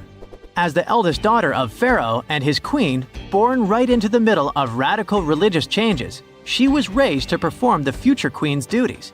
From her earliest years, she walked in temples alongside her mother Nefertiti, shaking the sistrum in solemn rituals. She was there when Akhenaten established his capital city, Amarna. He clearly loved his family. Meritatan's face was etched into its stone walls more than anyone else. In every temple, in every sacred scene, her figure appears, revered. Things get foggy in history after her father passed away. The throne wobbled. King Tut was very young, only 9 years old when he had to take new duties. Meritatan seemed to have been a brief step between her father and her younger brother. She married someone called Smenkhkare. History isn't even sure who that mysterious man was. Could have been a puppet, a phantom king in a crumbling dynasty. May have even been her brother. Whatever the truth was, these two took power and ruled together for a while. Meritatan got the title of the Great Royal Wife, a title of immense power. But Smenkhkare was a very short-lived ruler. He passed away just in about a year. There are some speculations among historians that Meritatan was the actual ruler, the informal female pharaoh, because her brother was too young. Some theories say that she raised Tutankhamun and became a sort of queen regent, mentoring the child who would be used to restore the old order. But all this is unconfirmed. It's very hard for historians to find information about that time because the Amarna period was later condemned. The successors wanted to wipe away Akhenaten's heresy and everything attached to it. This included Meritanaten. So even if she ruled, even if she mothered Tut, they tried to bury her in the sands of history. In any case, perhaps this new uncovered city will tell us more about the mysteries of the Amarna period, one of the most chaotic periods of ancient Egypt. Not many civilizations are as mysterious as ancient Egypt, a powerful empire that lasted over 3,000 years. It gave us pyramids that still stand and myths that still inspire. It's one of the most explored places on Earth, yet somehow we still find exciting stuff. In Abidos, archaeologists just uncovered a 3,600-year-old royal tomb. It's huge! It has golden hieroglyphs of deities covering the entrance, but the pharaoh's name? It's not there. It's missing. Who was this ruler, and what new chapter could this open in Egypt's story? If there's one place in Egypt where the line between life and demise feels thinner, it's Abidos. To the ancient Egyptians, this was sacred ground. They believed it was the burial place of Osiris, the god who literally passed away, had his remains separated, and came back to life to rule the underworld. Because of that, Abidos became Egypt's spiritual gathering place. Pharaohs built amazing temples here, like the Temple of Seti, famous for its King's List, a wall that has the names of 76 pharaohs carved in it. Pilgrims came from across Egypt, leaving offerings and participating in Osiris festivals, where his demise and rebirth were ritually reenacted. It wasn't just symbolic worship, it was Egypt's version of Comic-Con. But instead of cosplaying superheroes, people reenacted gods coming back to life. Obviously, pharaohs competed to be buried as close to Osiris as possible. Abidos became part cemetery, part holy city, part afterlife insurance policy. Fast forward thousands of years, and we still uncover remarkable stuff around Abidos. That's the case with the recently discovered tomb. In early 2025, a joint team of researchers from the US and Egypt decided to dig beneath a rocky rise ominously called Anubis Mountain. You remember Anubis, the jackal-headed deity who guarded cemeteries. The uncovered royal burial was hidden 23 feet below the surface. Sadly, even though it eluded archaeologists for so long, robbers had already taken away with treasures ages ago. They could definitely tell this was a tomb of someone super important. Similar to how you can walk around a mansion with no furniture but still deduce that someone rich must have lived there. The chamber had mud brick vaults rising over 16 feet. That's taller than a female giraffe standing upright. For something built 36 centuries ago, it still felt enormous. However, when you remember that Egyptians were masters of architecture, nothing seems surprising. So no treasures, no golden mask, and sadly, no name. The cartouche that should have spelled the king's identity was unreadable.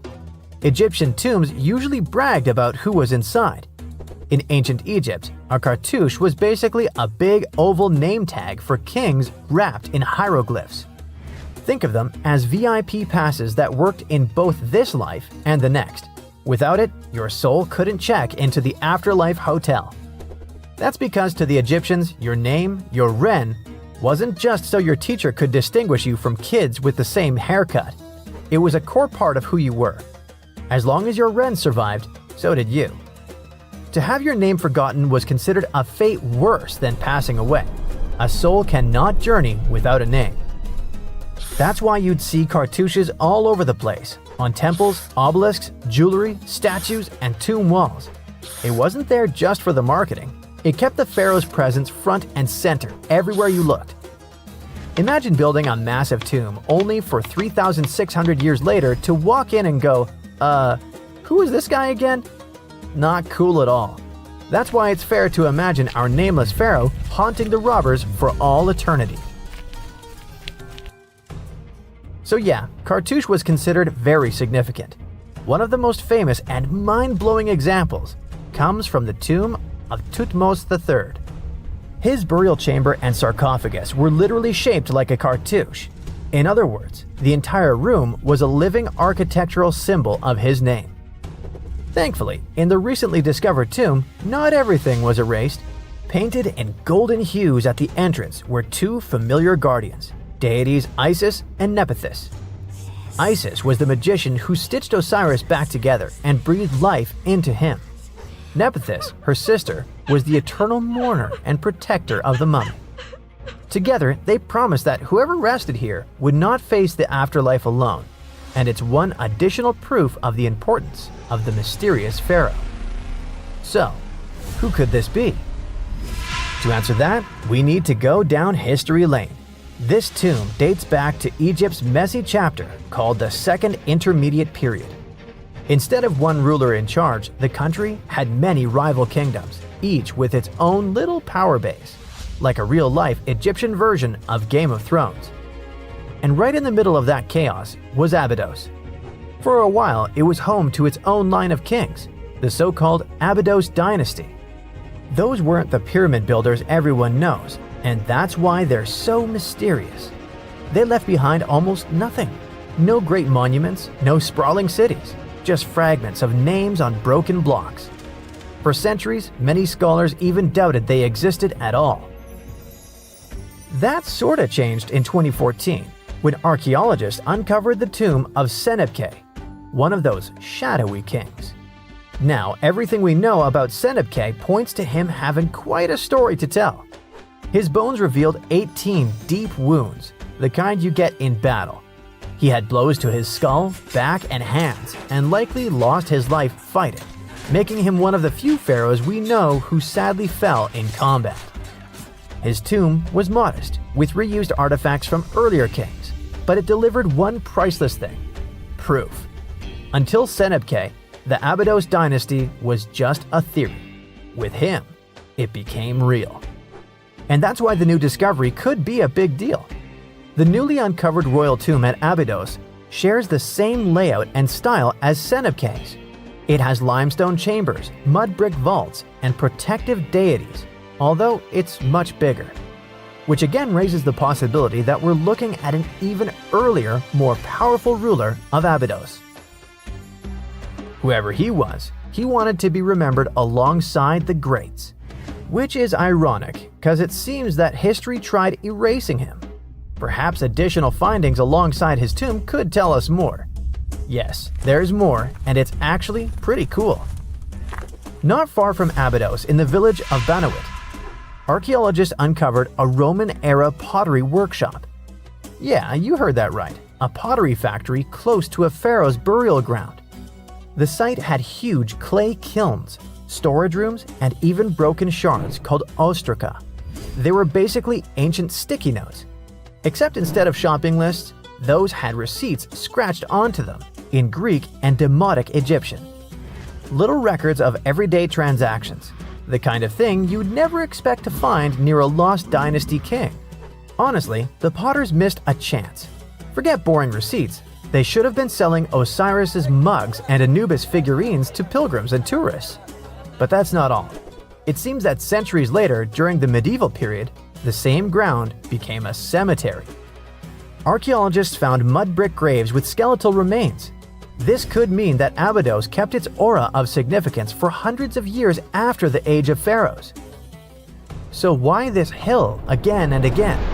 Is this place really a getaway to the afterlife? It is, after all, the very place where Osiris is said to rest. That belief lingered like a shadow for thousands of years, strong enough to pull in pharaohs and later medieval families. Different rituals, same sacred ground. Although, to be fair, the Romans weren't here for Osiris. They came to make pots. The story of Abidos is not over. The excavations will continue, and who knows what else could be discovered in the future. Today, archaeologists are armed with tools that are basically X-ray glasses for the desert. Every scan could reveal a hidden chamber, or if we're lucky, finally give our nameless pharaoh his wren back to him. In fact, I became strangely invested in finding out who he was. So let's hope for some news soon. It's only a matter of time. Do you have your own theories? Let me know. Deep in Petra's Red Cliffs, archaeologists found a hidden tomb. Inside, there were 12 skeletons. They remained untouched for over 2,000 years, and that's a really weird thing. Most tombs in Petra have been looted, so what makes this find stand out? Let's figure it out. This is the ancient city of Petra. Its huge sandstone cliffs are hard to forget. No wonder it's one of the new 7 wonders of the world.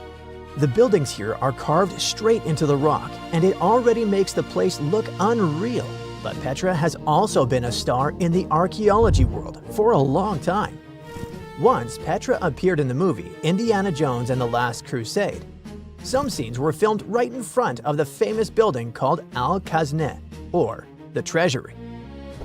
But recently, something even more exciting happened there in real life. A TV team from the show Expedition Unknown came to Petra to film a new investigation. And while they were there, archaeologists made a huge discovery. They found 12 human skeletons and several ancient objects. All of them were buried under the ground in front of the treasury, hidden there for about 2,000 years. Archaeologists didn't start digging right away. First, they used a special tool called ground-penetrating radar, something like an X-ray for the ground. Instead of guessing where to dig, the machine scans underground and shows shapes that might be tombs or empty spaces. Anyway, when the team looked at the radar data, something interesting showed up. The patterns looked very similar to places in Petra where tombs had already been found before.